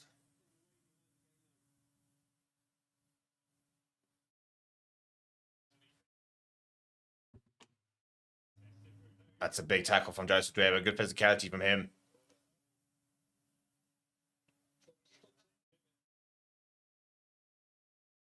Yeah, I mean it's interesting. You know, you talk about certain players and how frustrating they can be as players, and I think a comment over there talking about Moyne Liebach's goal kicking, and I think Joseph Dweber similarly. You know, like people are worried about his throwing, but everywhere else, he's been an absolute tank so far.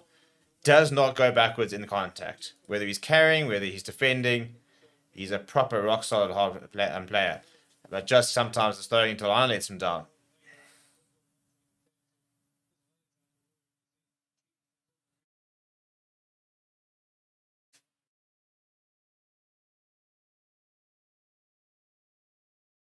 And Dweber this time is a bit of a mess now, but the Stormers do win it. Hartzenberg up against touchline. Comes back inside. Sorry to carry that from Ben Jason Dixon. Hershey Young is under a bit of pressure now. Gets hit hard in the tackle, but gets the kick away. Hartzenberg there, and it comes forward off stay into the hands of Salman Murat. Stormers back on the front foot. Loose ball. Ruben van Heerden. Hershey Yankees looking for options. Goes to Moyne Liebach. Flings it down the right hand side to Willie Engelbrecht. He's holding off his horn. Pops it back inside to Simon Hartzenberg. Stormers still in the front foot here. Van Heerden steps inside. Makes a meter or two. Bit more structure coming to it. Hershey Yankees wants to go to the boot here.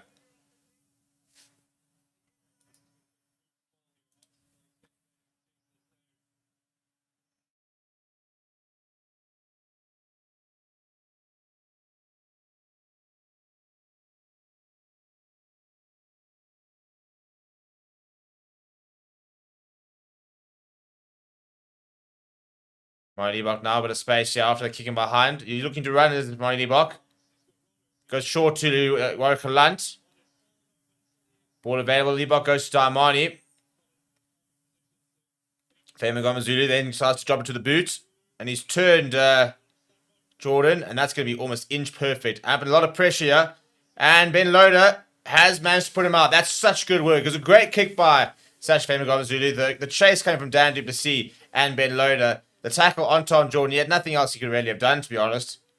And they've managed to bundle him out. And they will have a 5-meter line out.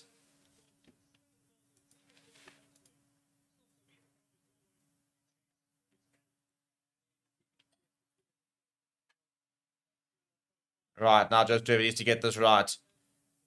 Just under 5 minutes left in the first half. Storm is still scoreless. They can score a try. They might be able to go in with the lead. Well, with the lead, I suppose.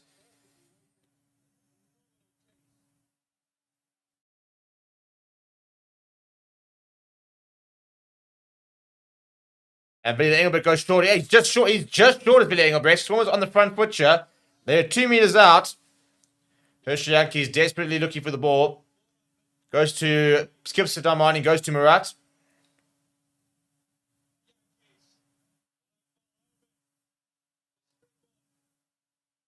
Van Heerden almost behind Darmani, and I think that's going to be a penalty to Glasgow. That's really, really poor. Murat asking the question, but the referee is adamant. Absolutely adamant.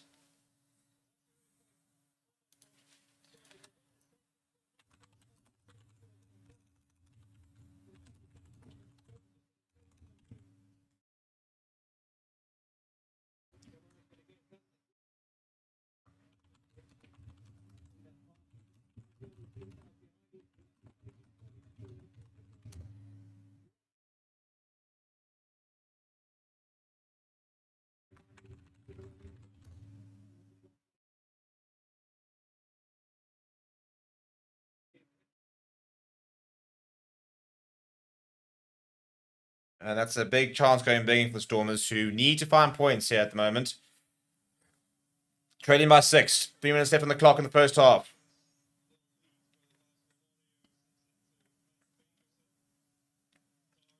That's another big tackle from Joseph Dweber.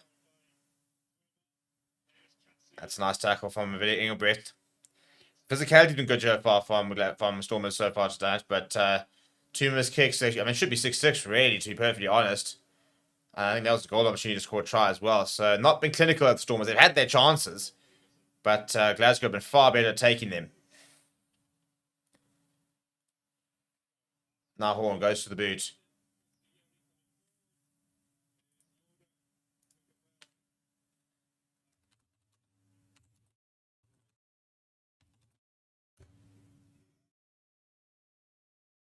Moving from here now.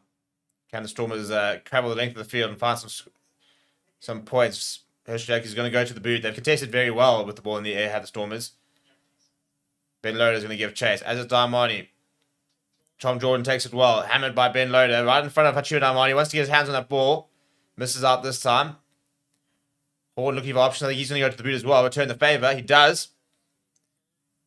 And Cancelliere. Well, he's knocked backwards by Warwick Lunt and then knocked forward by Armani Libok. Turnover ball here for Glasgow Warriors. Rory dodges a bit of space. Sits down. Sash Fabian Gomezulu still going. Turnover ball here from Glasgow. Now they're on the front foot. Xander Ferguson. Another big tackle coming from Joseph Dweber, and this time assisted by Brock Harris. Tom Jordan now. Good work from him. And rolling is the call. Or sealing off, I think, is actually the call. So it's a penalty for Stormers. So with a minute on the clock, they'll be able to kick to touch.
And it's been a messy line out. And Hoshiaki says, you know what? We've got no momentum. Let's go into the sheds and have a relink.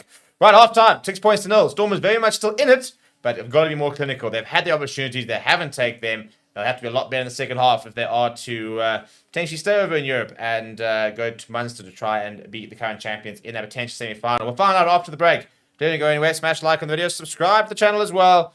And I'll see you guys in just a bit.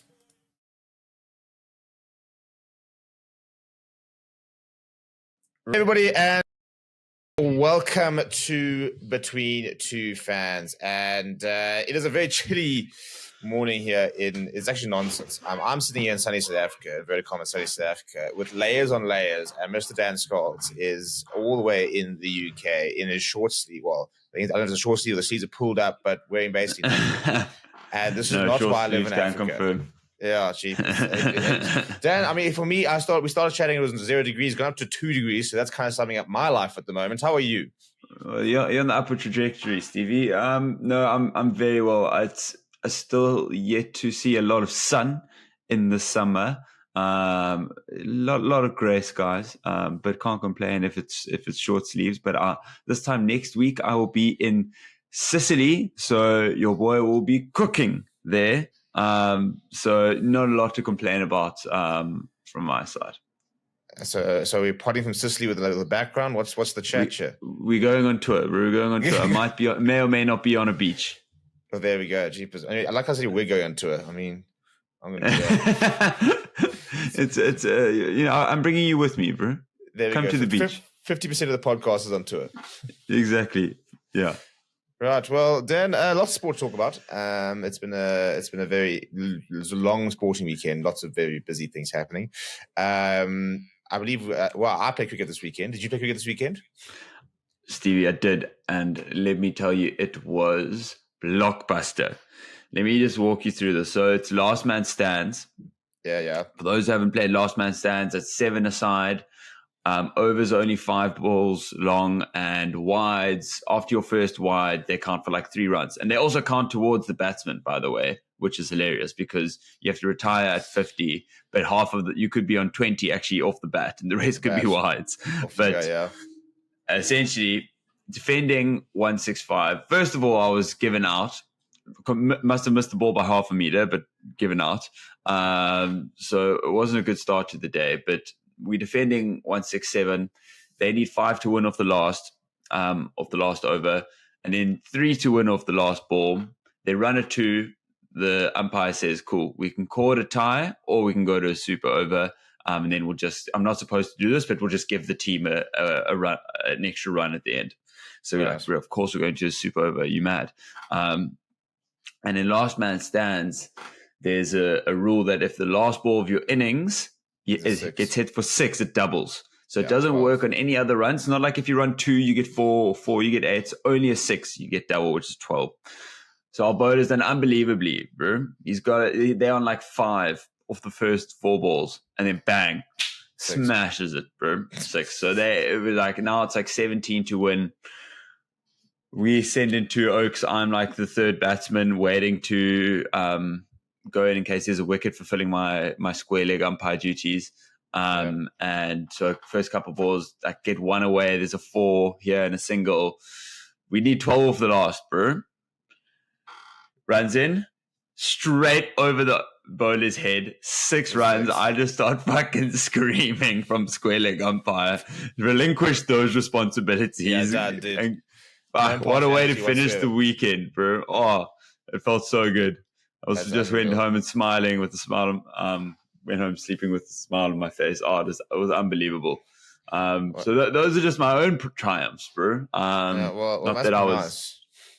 Nice. And you? What happened in your cricket match? tough weekend out here. We bottled our first game. We dropped a guy on 20, like a dolly. Dropped him again on 40, also a dolly. And I know the guy that dropped on 40 does listen to the podcast. So yes, it was a dolly. He has broken his finger though, however. So I do feel sorry for him. Not from the catch, from when he was batting. I thought you were going to say that's good payback. Yeah. So we dropped this guy. I was playing against a team who only had 3 batsmen. We ran out the one without even facing a ball. We had the other one. We had them we were all over them. So dropped this guy in 20 and 40. He scores 99. So what should have been about 110 target at most ended up being 200, which we came reasonably short. Tough. And then we had another team about 4 for 2, and in all sorts, we'd already dropped like 3 catches. But we are now playing in about 6-degree weather. It is literally raining. Having the absolute worst time of my life. But now we're all over these guys. I'm like, if we can get another 4 or 5 overs, and we'll skittle these guys, because they were at all sorts. And then like it's kind of spitting down. They're like, no, it's getting a bit hard. Like, bring the covers on. And we're like, listen, the covers are wet, eh? Like, no, bring the covers on. Bring the covers on. Stops raining. Take the covers off. Now the pitch is soaking. Yeah. Oh God. Like, well, thanks, guys. And then look, match abandoned. Yeah. So match abandoned. About an hour later, it was pouring with rain. So chances are you probably wouldn't have gotten a game in, but the way it was going, an hour could have been enough, to be honest. So we've got a big game this weekend. Sunday is basically effectively a knockout. If we can thrash the team we're playing, then we can go into semis. We win that semis, and you will see Steve tossing a coin at the DP World Wonders Stadium. Wow. That's what's on the cards. That's absolutely massive. Bro, you see the pods on tour. You go to Wonders, I go to Sicily. Bro, we have our different our roles here. I get Sicily if you want. Eh? I don't mind swapping next time, to be fair. That's pretty cool. Yeah. But Steve, unfortunately, we didn't make predictions on our own sporting achievements. We did on the big guns of the world. And let's revisit those of the ones that we made last week. For those who are new around here, Stevie and I are on the race to 15 correct predictions or prediction wins. And we predict on 3 of the hottest sporting fixtures of the weekend. Last weekend, we included the Champions League final, Stormers versus Lions in the final weekend of the URC, and South Africa versus Sri Lanka in their opening fixture of the T20 World Cup.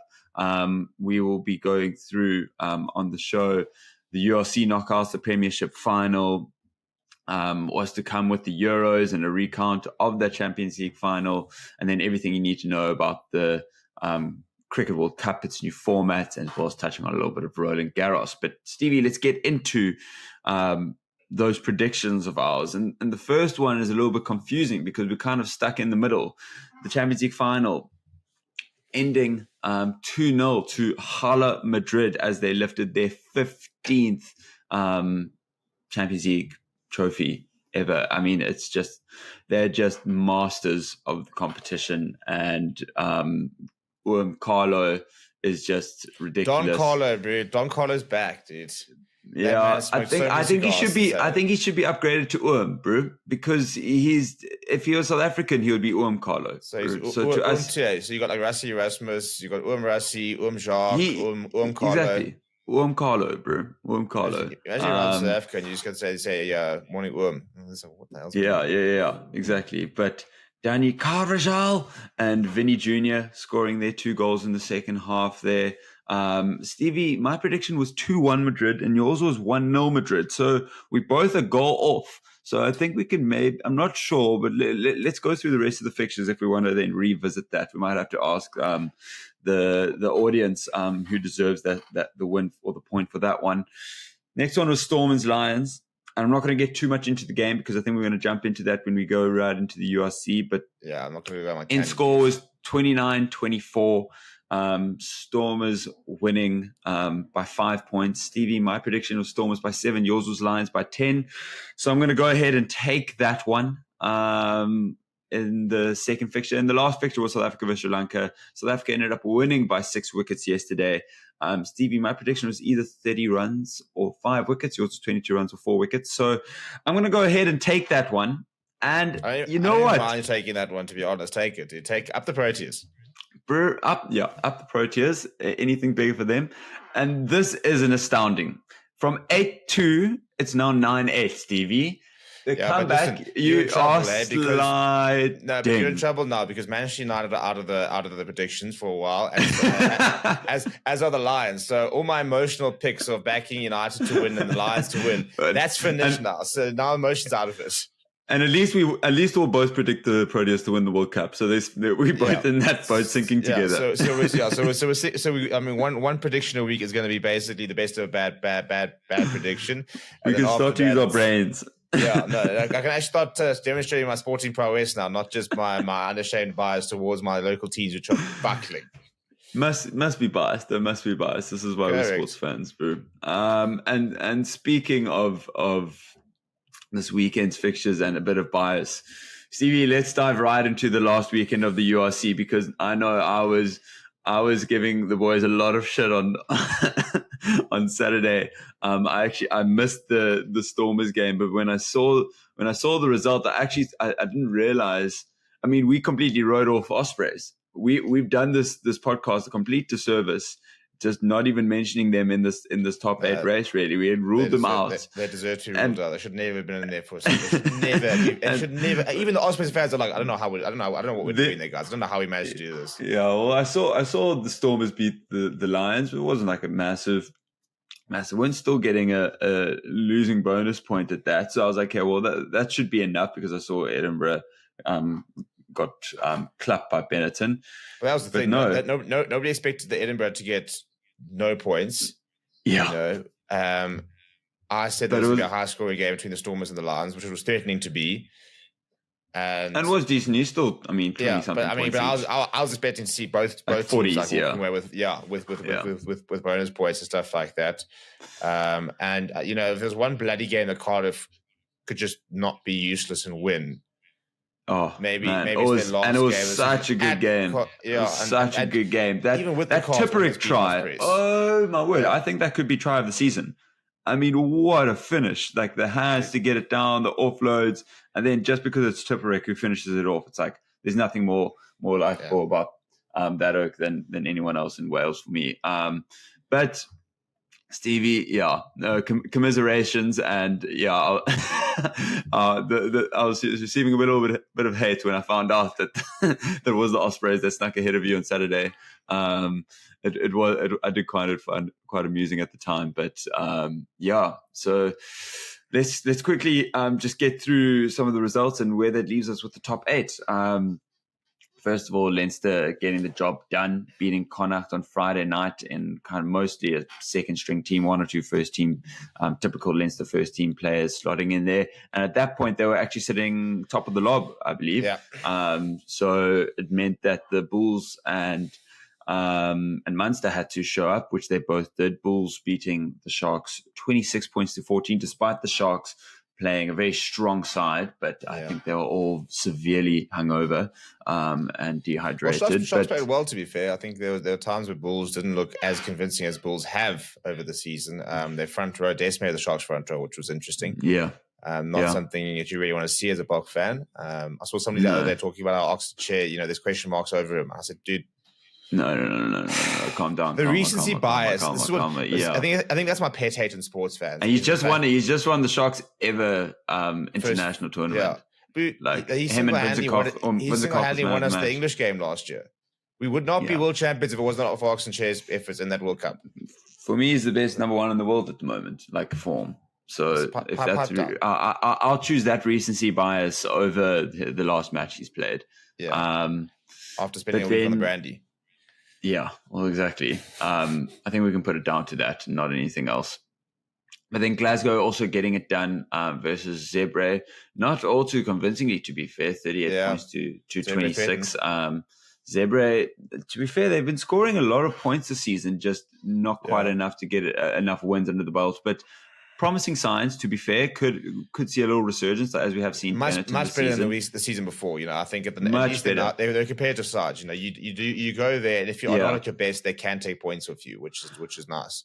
I feel like the noticeable teams to go backwards this season have been Dragon Scarlet Sharks and Zebra. They finished last, and 1-1 draw, and it doesn't look pretty.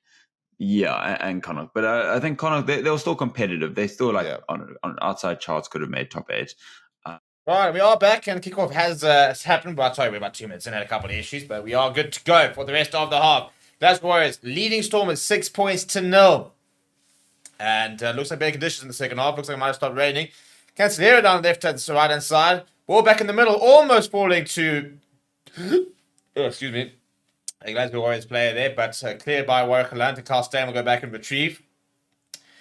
My gut says Stormers need to score first here. Whether it's a penalty or anything like that, they've got to score the next point. So they're going to try and get something out of this game. They're very much in the game. Just 6 points behind. They have missed 6 points as well. So they've definitely had their chances, just not been clinical enough. So if they can just fix that at this half, another good tackle there.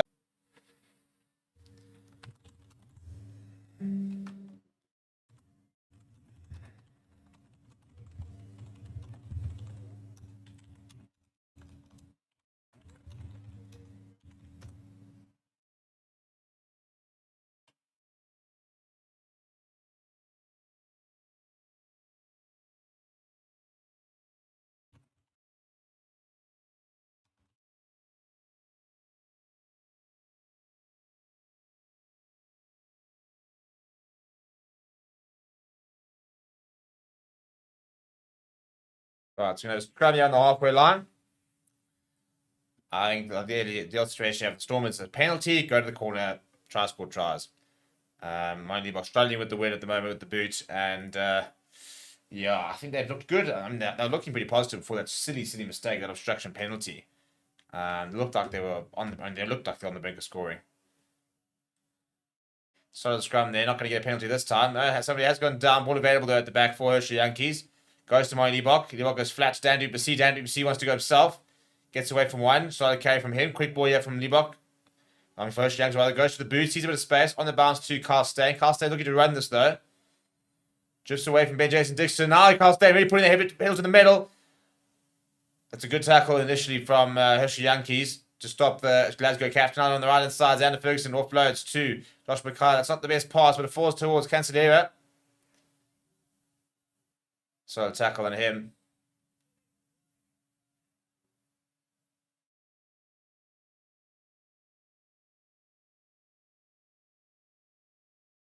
A ball available here at the back for Horn. It's taking his time.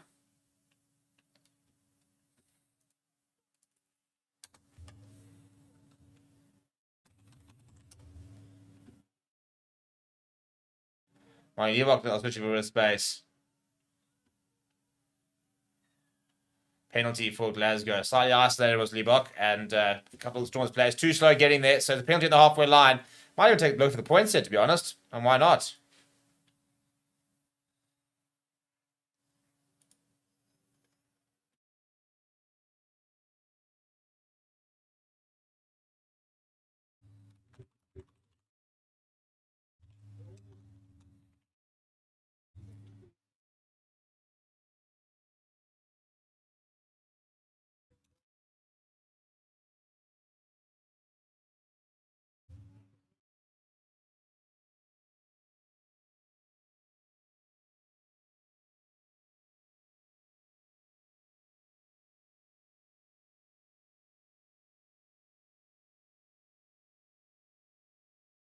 That's a great run from Carl Steyn. There's a good tackle action from Hershey Yankees.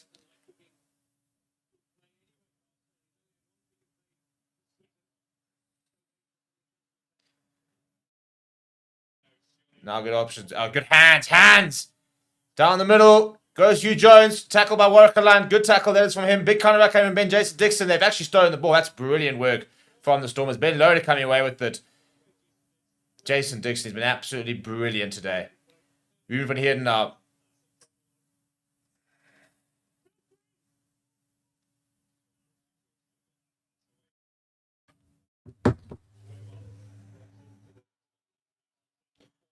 Good work there from Joseph Draper, making a few yards.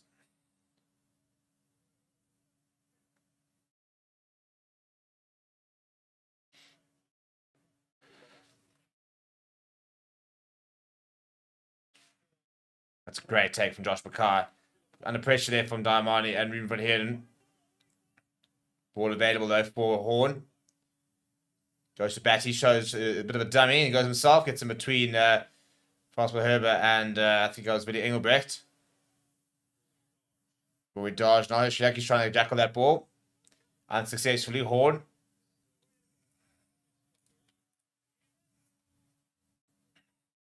Now once again, Horn at the base of the rack. Steyn chasing. Good take that from Molly Liebach. Almost taken in the air. Nothing coming from the penalty from the referee. Then he was complaining about a high tackle. But not getting anything from the referee either for that. And eventually get a penalty here for not rolling now.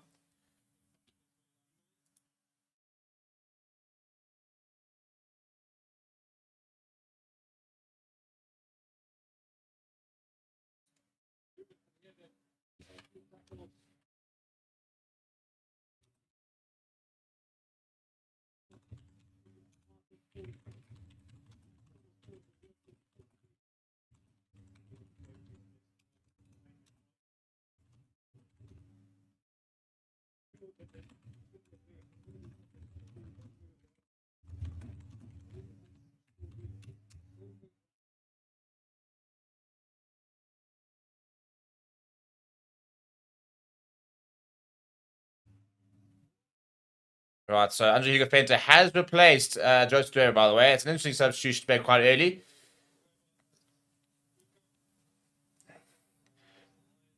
And it's a bit of a messy line first up, but the Stormers do win it. Hushiakis fires it towards Marty Liebach, goes to Billy Engelbrecht in the centres.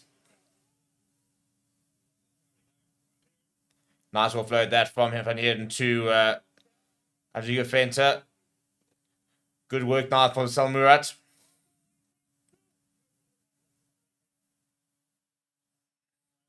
Ben Jason Dixon now. Much better this year from Stormers.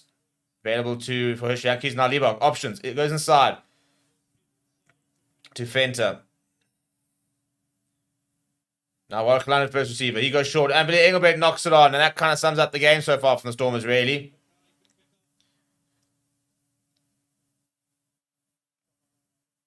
A little dab over the top there from Horn. And Diamani did that very, very well. Under pressure from Carl Steyn. Left the ball behind as well. So knock-on advantage, I think, for Glasgow. And they'll go back for the scrum. That's really good work. And yeah, knock-on is the call there. So there'll be a scrum. Go to the comments. Currie did get injured today. He went up on HRA. So I'm hoping it's just hopefully a mild concussion. That was a great tackle that from Carl Steyn on Diamani, who then lost the ball in contact. I don't think Diamani will be called out. I think it's flashy or win-cut attitudes, what else you may not like. I think that's a pretty arbitrary reason if it is. I think he's good enough, to be honest. I think he should be in and around that. Right, nearly for sure, by the way, it's on for Price by Herber. Master Tennyson on for Billy Engelbrecht as well. So Dobbo going to the bench pretty early in the second half. CK Gaming saying, how will the Nations Cup change the World Rugby? Qatar offering 800 mil hosted will be a serious devalue of the World Cup. And yes, the Nations Cup is a World Cup in league format. Well, not quite. But yeah, it's just trying to add more jeopardy to sort of the general games that we see in the mid-year and the end of year. But yeah, I don't think we'll ever replace the World Cup. It's the World Cup it's a bit like the Nations League, isn't it? When it comes to football, no one really cares, to be honest.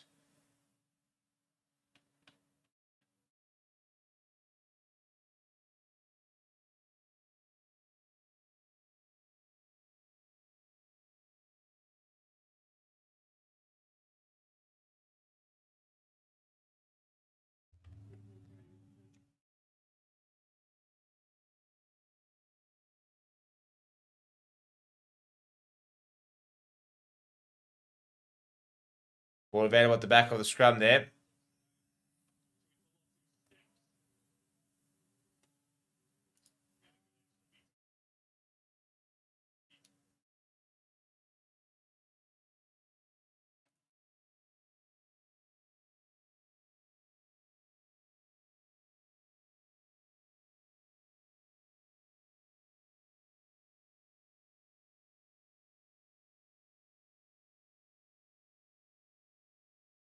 I did kick that for Watchalong.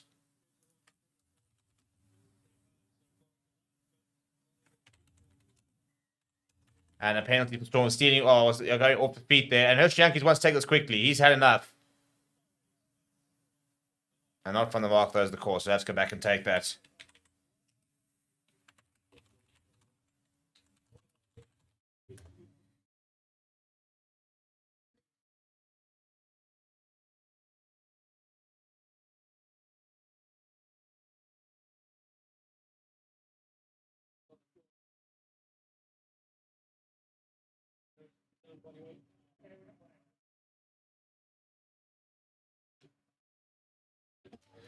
Right, come on, lads. Let's see something here from the Stormers. Liebach going for touch.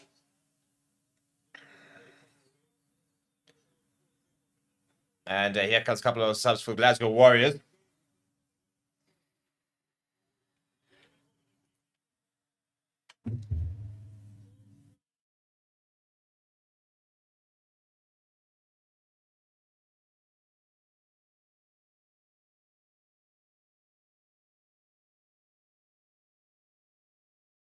Well, a big moment here. George Turner onto the park for his 100th game.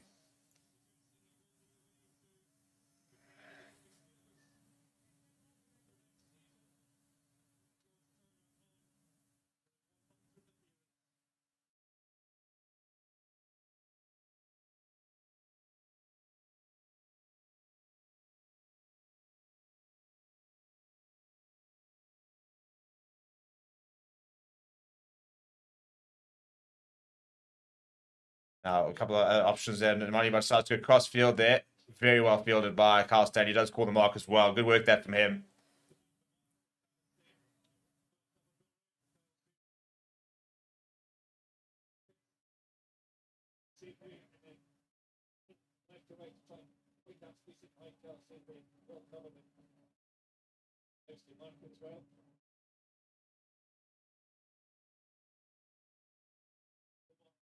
Well, Kalant now. Give it options. Pops it to Andrew Hugo Fenter. Still a 6-point game, eh? So convert a try. Put Stormers in the lead. So it's very much still at stake over here with this less than half an hour to play.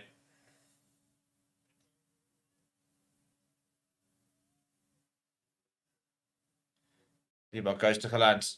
Kalant wrapping around, goes to Damani up on the fringes. Steps back aside. He's got such a good step off that right foot of his. Still goes Warwick Kalant.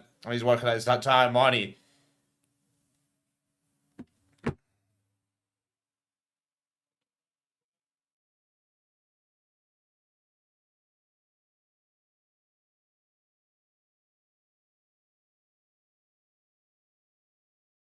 Almost left it behind it. Hershey Yankees on a bit of disruption. Now Liebach going to Dan du Plessis. He's been having a quiet game, Dan du Plessis. You need to try and get him into more into the game more. Him and Slash Flaming Zulu. Certain players like that you want on the ball as much as possible.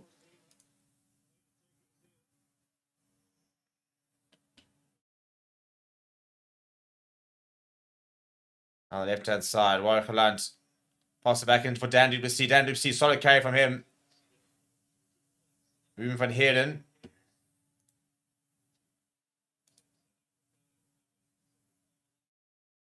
Now Liebach goes to Fenter. Good work from him. Points to the left as Sash Flaming Gomes Dulu. See a bit of space out there for the forwards to try and hit. Now Hershey Yankees almost going himself. Place as well. Murat looks for options. Then he'll go himself. Not sure it's the best option, but he didn't really have anything else to do. Messi ball here. Brock Harris pops it up to Hershey Yankees. Hershey Yankees almost see a bit of space once again. Door gets closed by us. There's Richie Gray there. Now moving from Heerden. Has Ben Jason Dixon outside him. And they've asked the game to stop because we do have a head injury here. So you're going to have to try and sort that out.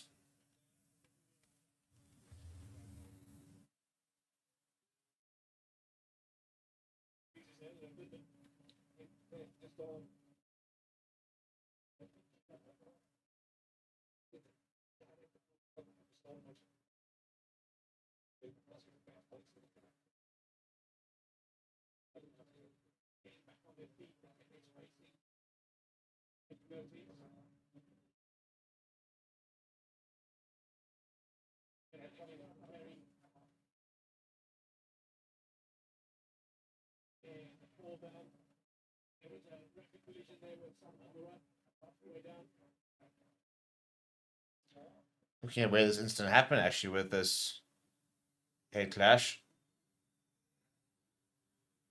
I think it's just as Salman Murat goes into the ruck, just cuts his knee, slips and hits him in the head.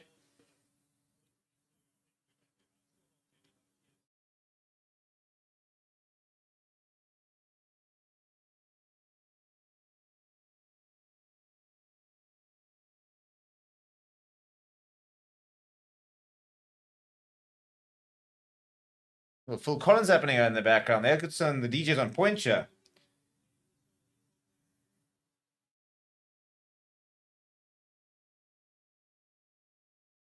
Feel it coming in the air tonight. Oh, Lord. Let's get on the comments. CK say, way too much rugby, chill play management. Is the Currie Cup still happening? Yeah, to be confirmed. We haven't had a official confirmation what's going to happen in the Currie Cup. We are having a look over here at this potential incident with Salman Murat. I don't think there's much in it, to be honest. So how's this question? Membership, is there like a yearly plan? I don't think there's a yearly thing. That's a YouTube thing. I don't think there is, unfortunately.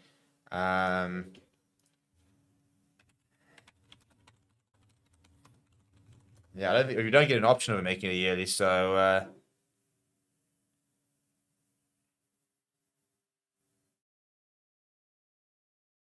okay, so it's that. I initially was looking at when he slipped, so it's the impact there as he comes on to try and join the collision.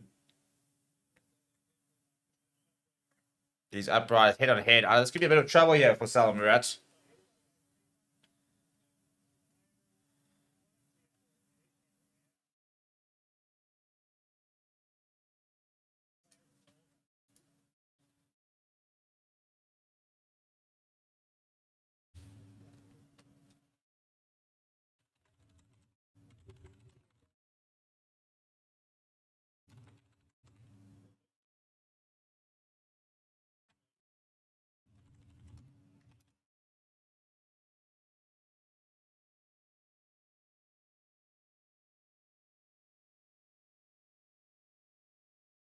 So he is finding relegation here as the referee saying other players involved and stuff like that.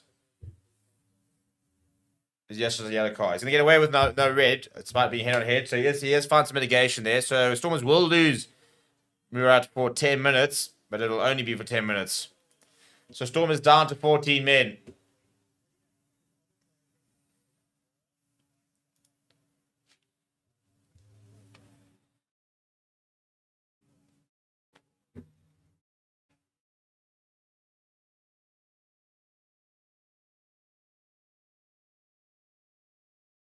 Right, so that's the captain gone. Big moment now this in the game. Really, really, really big moment.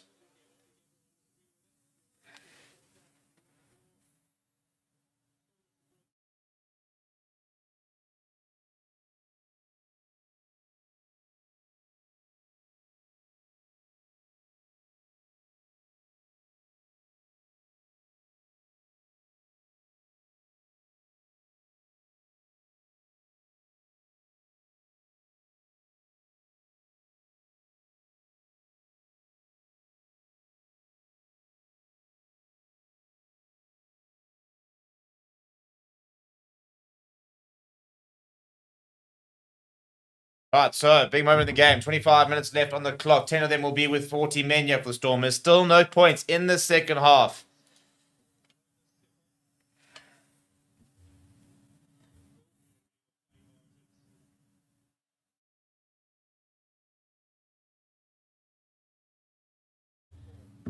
Ball lifts it up right against the touchline. This could be out in the full. No, it's actually drops back. It's really good work. And a bit of space in there for Gray.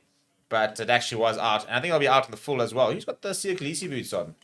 The Adidas ones are so cool. Love a pair, but like $4,000. Not really happening anytime soon, isn't it? No, if I put the game on the small screen, this channel will be shut down very, very quickly. And I'm not sacrificing 4 years of work, unfortunately, for that. So I'd love to, but can't.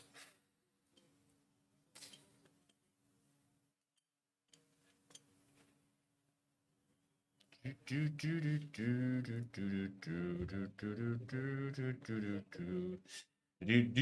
so Andrew Gapenta goes to Moss Tennyson. Good line out that. Debok goes to the boot. Flash Fame Gomazulu giving chase. Knocked backwards. Watchalong chips over the top down the right hand side. How's this bounce going to affect it? Bounces over everybody.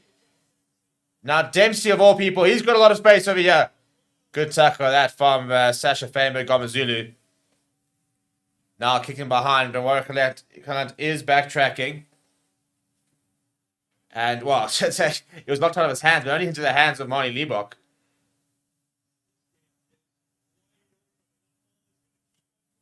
And that's going to keep it. It's just going to slow up.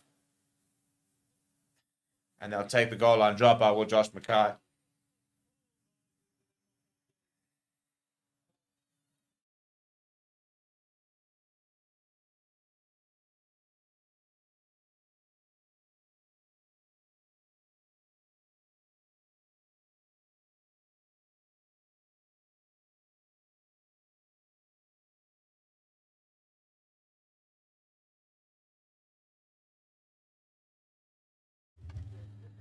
Right, so goal line drop out here. Storm's got to find something.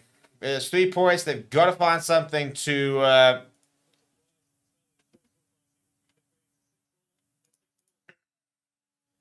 just to get them going. Right, Diamante, can he get them going? Just outside the 22. Looking to try and build up momentum once again here, are the Warriors. Now Ruben van Heerden. Solid carry from him. Yankees goes to Benjamin Dixon. Maybe this yellow card might just galvanize the Stormers a bit. But this Glasgow defense has been pretty resolute throughout the evening. Liebach, see with the space, almost through. Quickly closed, ball available, and a pick up and go from Ben Jason Dixon. No, nobody ahead of him. It was actually good read from him. Now Master Tierson. They're still probing. Liebach goes to Kalan. Kalan pops it up to Fashion Fame and Gomezulu. Gets the offload away. Ben Loader, and we finally have a try. It's taken 58, almost 59 minutes, but the Stormers are over. Massive moment in the game. Massive, massive, massive. No reaction from John Dobson, but this is a big moment in the game. However, we do need a conversion from Liebach if they are to take the lead.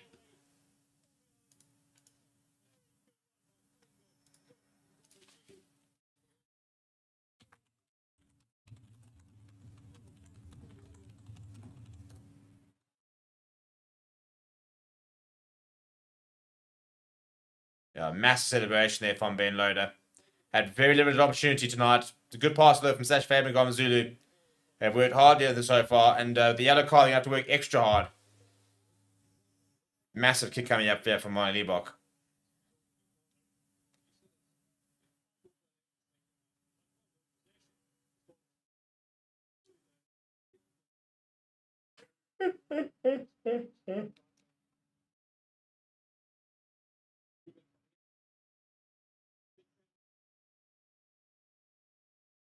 And you can see why that's again, Naaman Hospenberg having to hold that ball on the kicking tee shows you the conditions over there.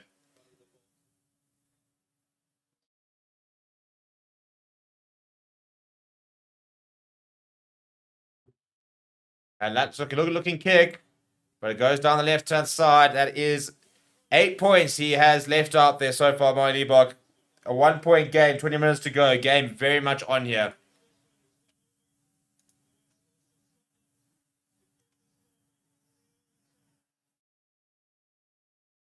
And they've won the advantage there from the kickoff of Glasgow. So good work from them. Back to Tupolotto, quite deep. Gets away from Fenter. Andrew Bassi can't make the tackle either. Still goes Tupolotto. And falls to Castellero. Throws the dummy. Is he going to go over? He is going to go. Oh, that is dreadful. That is absolutely dreadful. And the Stormers have just thrown it away. Oh, my word. How bad is that?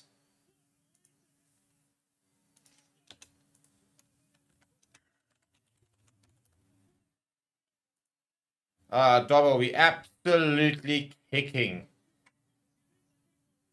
himself watching that. And look at this.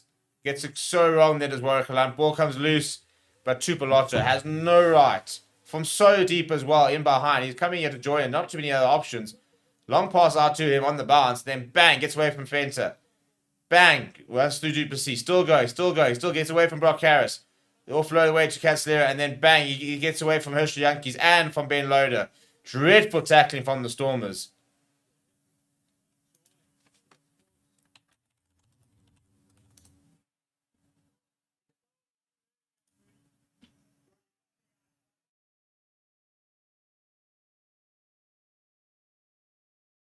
Such bad defense.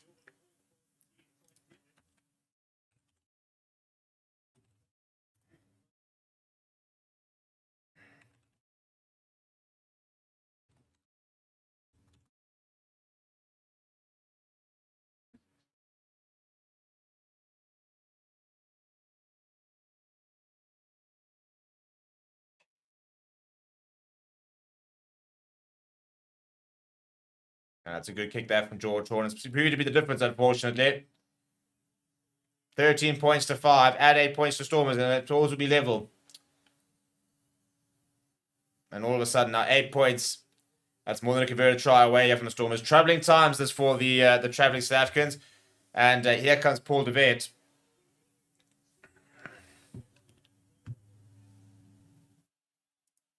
So So Stormers have basically unloaded their entire bench. Steve Storley not on yet, but Jean-Luc Duplessis on as well. Interesting to see who's on for. He'll take over the kicking duties, I'm sure. He looks like he's on the wing here. But there's Hartzenberg, so could be in the centres. Paul de Vet's on as well.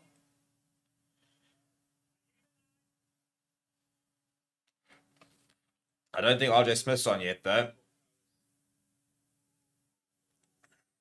Steve Storley is on.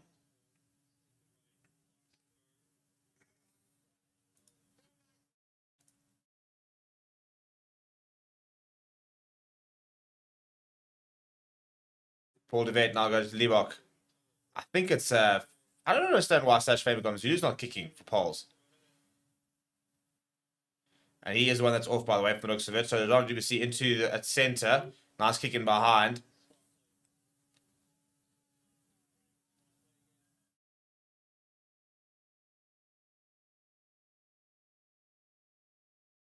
Yeah, so he has been replaced. It is an interesting decision that they don't give the kicking duties to Sasha. I mean, he's a good goal kicker, and you can see Liebach struggling.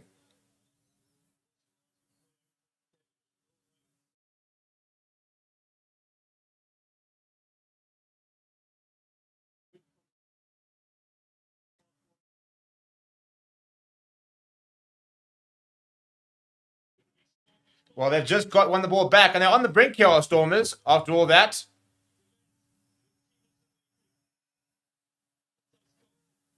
Goes to Marcel Tiernissen. Paul de Vet goes to Steve Satole. Quick off the line there was Jamie Batty. Pops it up to Netley Bashir. And there is the penalty advantage. And they'll take the points there, I'm sure. But they'll want all 7 here. Paul de Vet goes to under Hugo Fenter. Presents to Paul de Vet. Paul de Vet looking for options. Goes to Ruben van Heerden. Available for Paul de Vet. Goes to the left-hand side. It's a nice big carry that. Ball available for Paul de Vet. Popping up to Marcel Tennison. Eventually manages to get down to the ground. He goes over himself as Paul de Vet. Shows the dummy. Gets over. This will be kickable as well. So expect Stormers to get back within a point here. Game on. Game on. I mean, we took us, 58 minutes to get our first try. Since then, we've had 3 in 6 minutes. It's ridiculous. Absolutely ridiculous.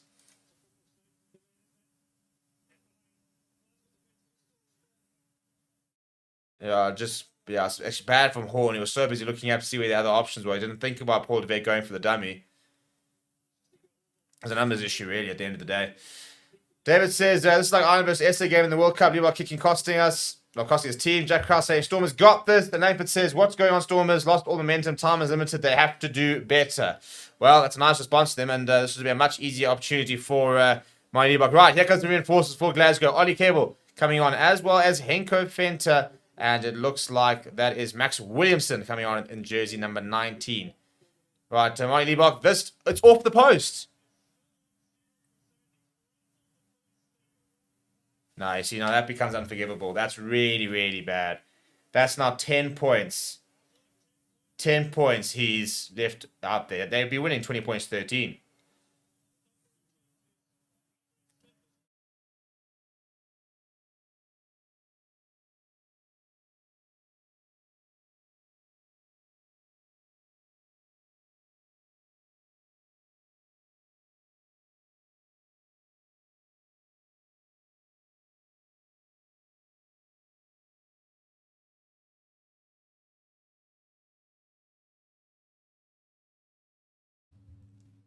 Right, here comes Ollie Cable. Nathan McBeth on as well earlier. George turns with the new front row here for Glasgow. And there's RJ Smith on for the Stormers. Look, I'm a massive Marty Liebach advocate, but you just can't leave 10 points out there.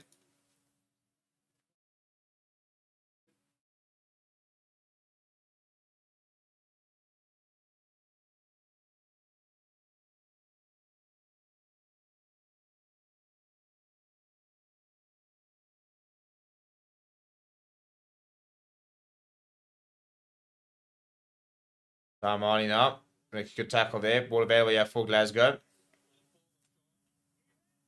Still down 40 men, remember, by the way. And there's Senko Fenter, former Sharks flank.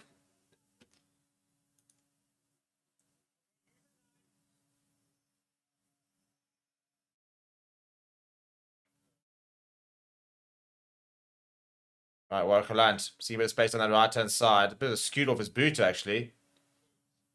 Mackay on the run. Gets brought down by Dan du Plessis. Horn goes to... actually haven't seen a lot of Matt Ferguson. It's been quite a quiet game for him.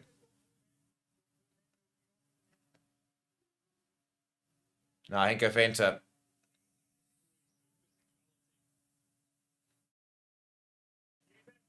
Horn goes to the boot. It's swirling. Liebach goes up and it comes off him and goes into the hands of Martinson. Long pass out to Galant. Galant goes to the boot. And Jordan has gone back there. He's looking to run himself. And he sees a bit of space. He's got straight through as Jordan. It's a good tackle in the end, but Glasgow on the front foot here. Xander Ferguson.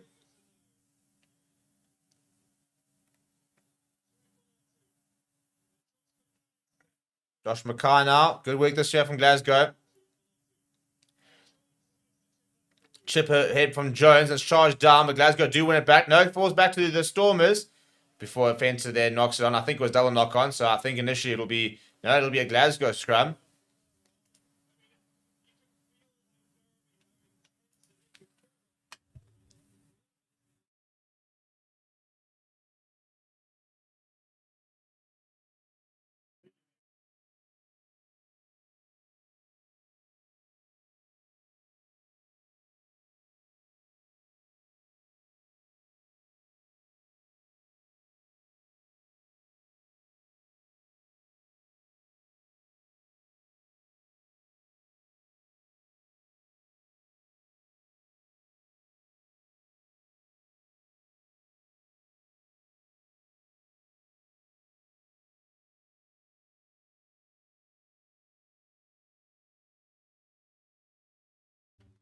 A bit of Dua Lipa in the stadium. Can't go wrong, eh? There is someone right, by the way, back on the park. Have you seen this one?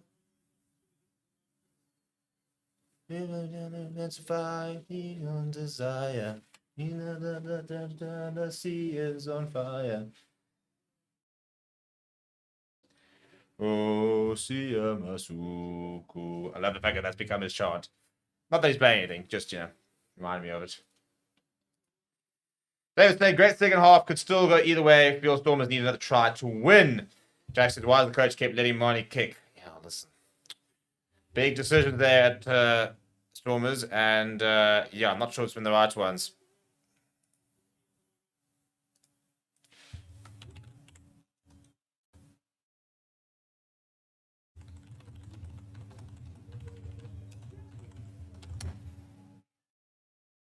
Now we're going to have a reset scrum. Yes, so Stormers back 50 for the last 10 minutes. One moment is all they need.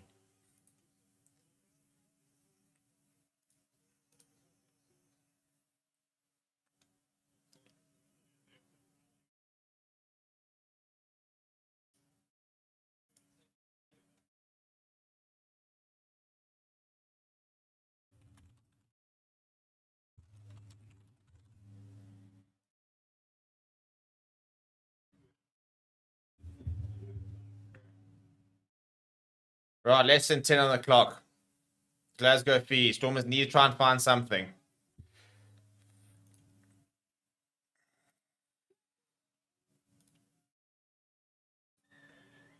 And the penalty goes against Glasgow Warriors. And I reckon they'll have a shot at goal here.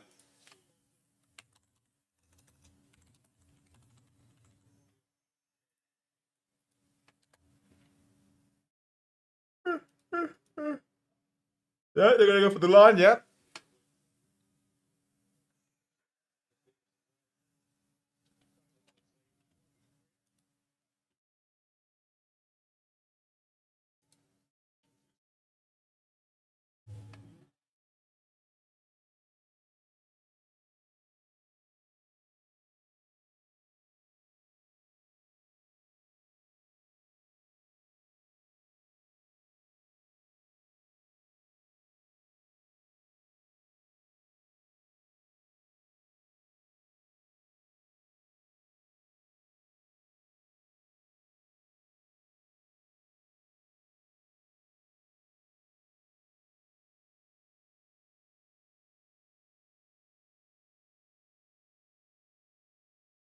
And that's a wild rolling maul at the moment, Jeff, from Glasgow Warriors. I'll tell you what, that'll put you on the front foot. And they've got a penalty. Oh dear, Stormers. I think they're going out. I think Rusty's busy incorporating a bunch of these players into the Springbok squad. Because unless something really does start to change, I think this is Stormers going home.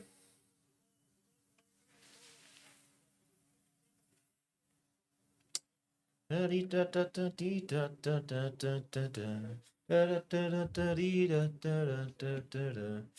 you better say missing those kicks doesn't only make it more difficult to come back, but demoralizes the team. Liebach had plenty of time to work on his kicking. Look, he does work. I think let's be very clear about that. This guy's not sitting at home, not going to kicking practice. He does work really hard on it. I don't know what it is. I don't know if it's a mental thing. I don't understand why Sasha Famigom Zulu's not kicking, for example. I think he's a better goal kicker. I think right now, if it was to be another one, I think Jean-Luc Duplessis would take over. It's just, but 10 points, it's a lot of points. And I reckon 8 of them were should have been. And at least the one conversion, the one penalty. So at least 5 should have been basically guaranteed. And that would have been enough to put them ahead. So very, very frustrating. But Glasgow Warriors on the doorstep here, 5 meters out.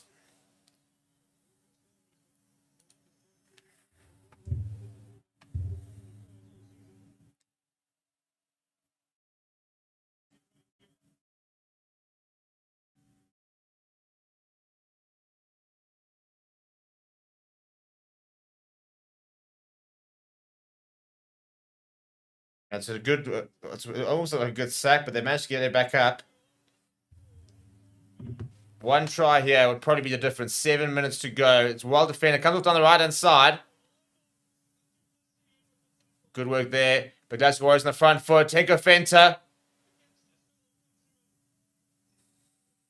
Batty now. Desperate to face this now from the Stormers. They cannot concede. Cable now. Tupolotto. Now Darmani's over that. Had to go. Then told to leave it. RJ Smith almost a bit high. Discipline needed here from the Stormers.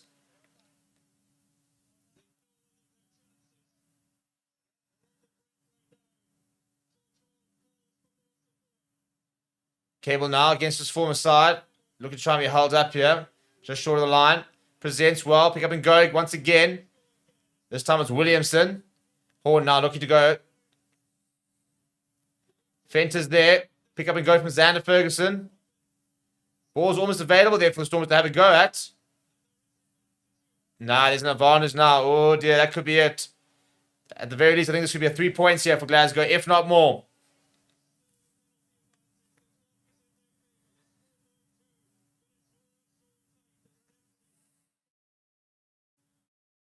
Oh, they're over. And they've scored. That could be it. That could be it. With just over 5 minutes to go, Glasgow are over once again to open up an 8-point lead with the kick to come. And it's Henko Fenter, the former Sharks flank in his debut season with Glasgow. Could very well have scored the try that should seal their spot in the semis.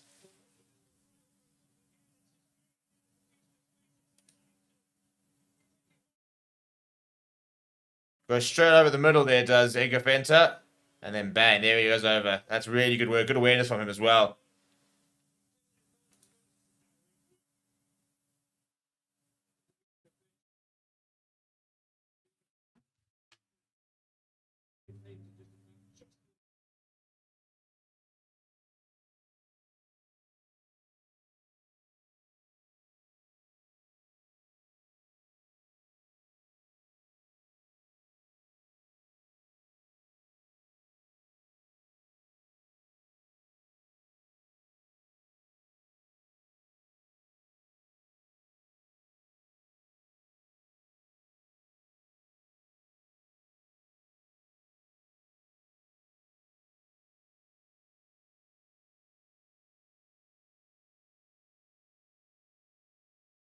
Yeah, that's a good kick from George Horn. He hasn't missed a beat. That's the difference as well. And I mentioned the 10 points left out there.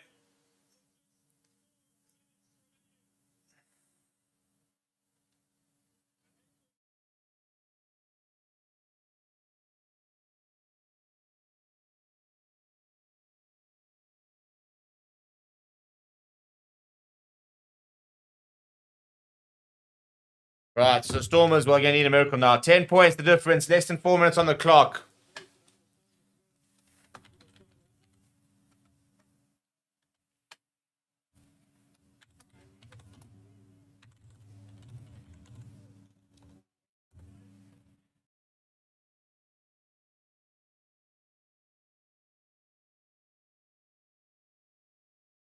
Now looking, thinking about taking it quickly.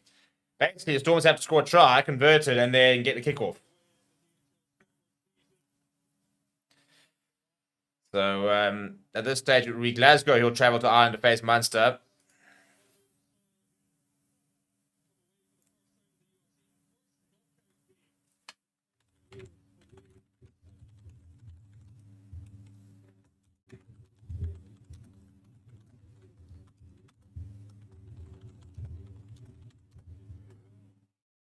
And it's turned over.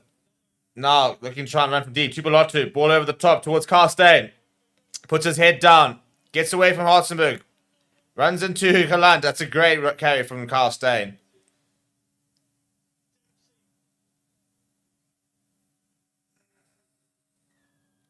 And a penalty for Glasgow. And I think Horton will take an opportunity here to go for points once again.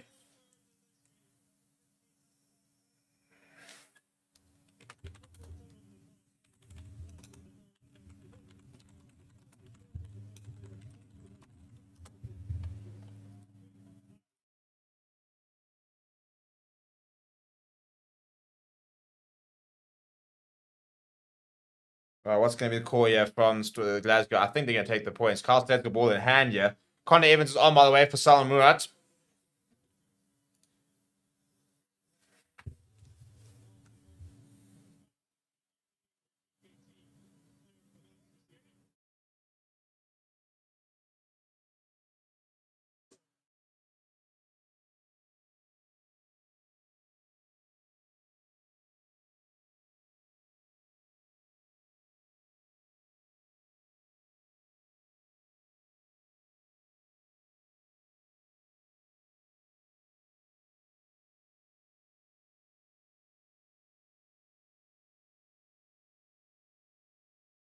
And it's going to kick that towards touch here.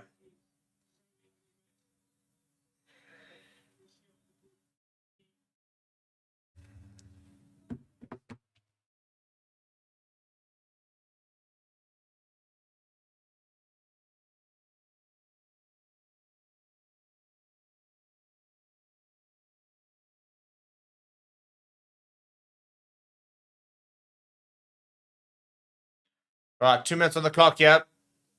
Always Turner goes to the front. Good, and it's a penalty for Glasgow. Stormers are kind of losing their head here now, to be honest.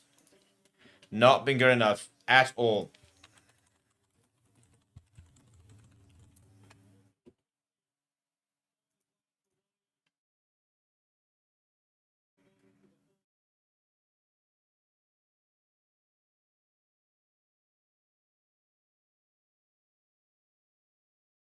Thompson on now for Jones.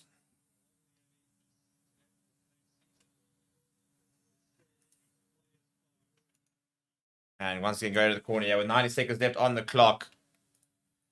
Too late now for the Stormers, and that will be one South team. All hopes now lie firmly on the Bulls to carry the South African flag. It does mean the Stormers players will be available for the Springboks, though, so there is a bit of a silver lining there, I guess.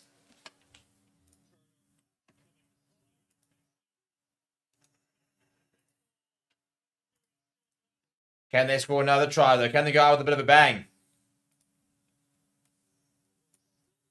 There's only more still going. Right up against that touchline. Carl Staines even in there.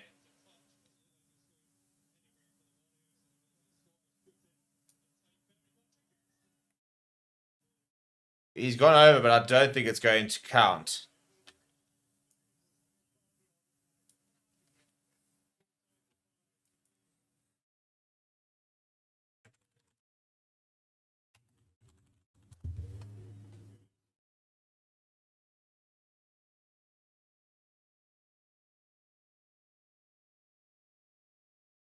Right, it'll be a Stormers line out chair.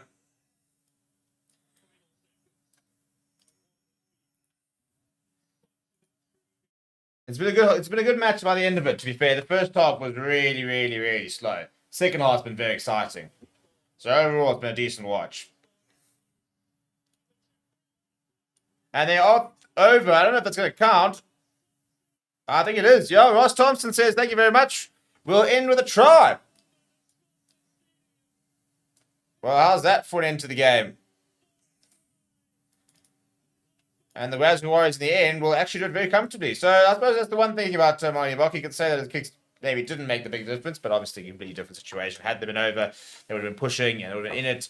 But full time is going to be probably 27 points to 10. Long day up the office, people. It was a late night, and we still might yet have some more rugby news happening tonight. So enjoy the rest of the evening. Once again, the Stormers away form continues to be pretty poor, and they continue to struggle, and that is their URC campaign done. The worst URC campaign they've ever had. After back-to-back finals, they crash out in the quarters. Glasgow Warriors 27, Stormers 10. Thank you very much, people. We'll see you guys all next time. Smash like on the video, subscribe to the channel.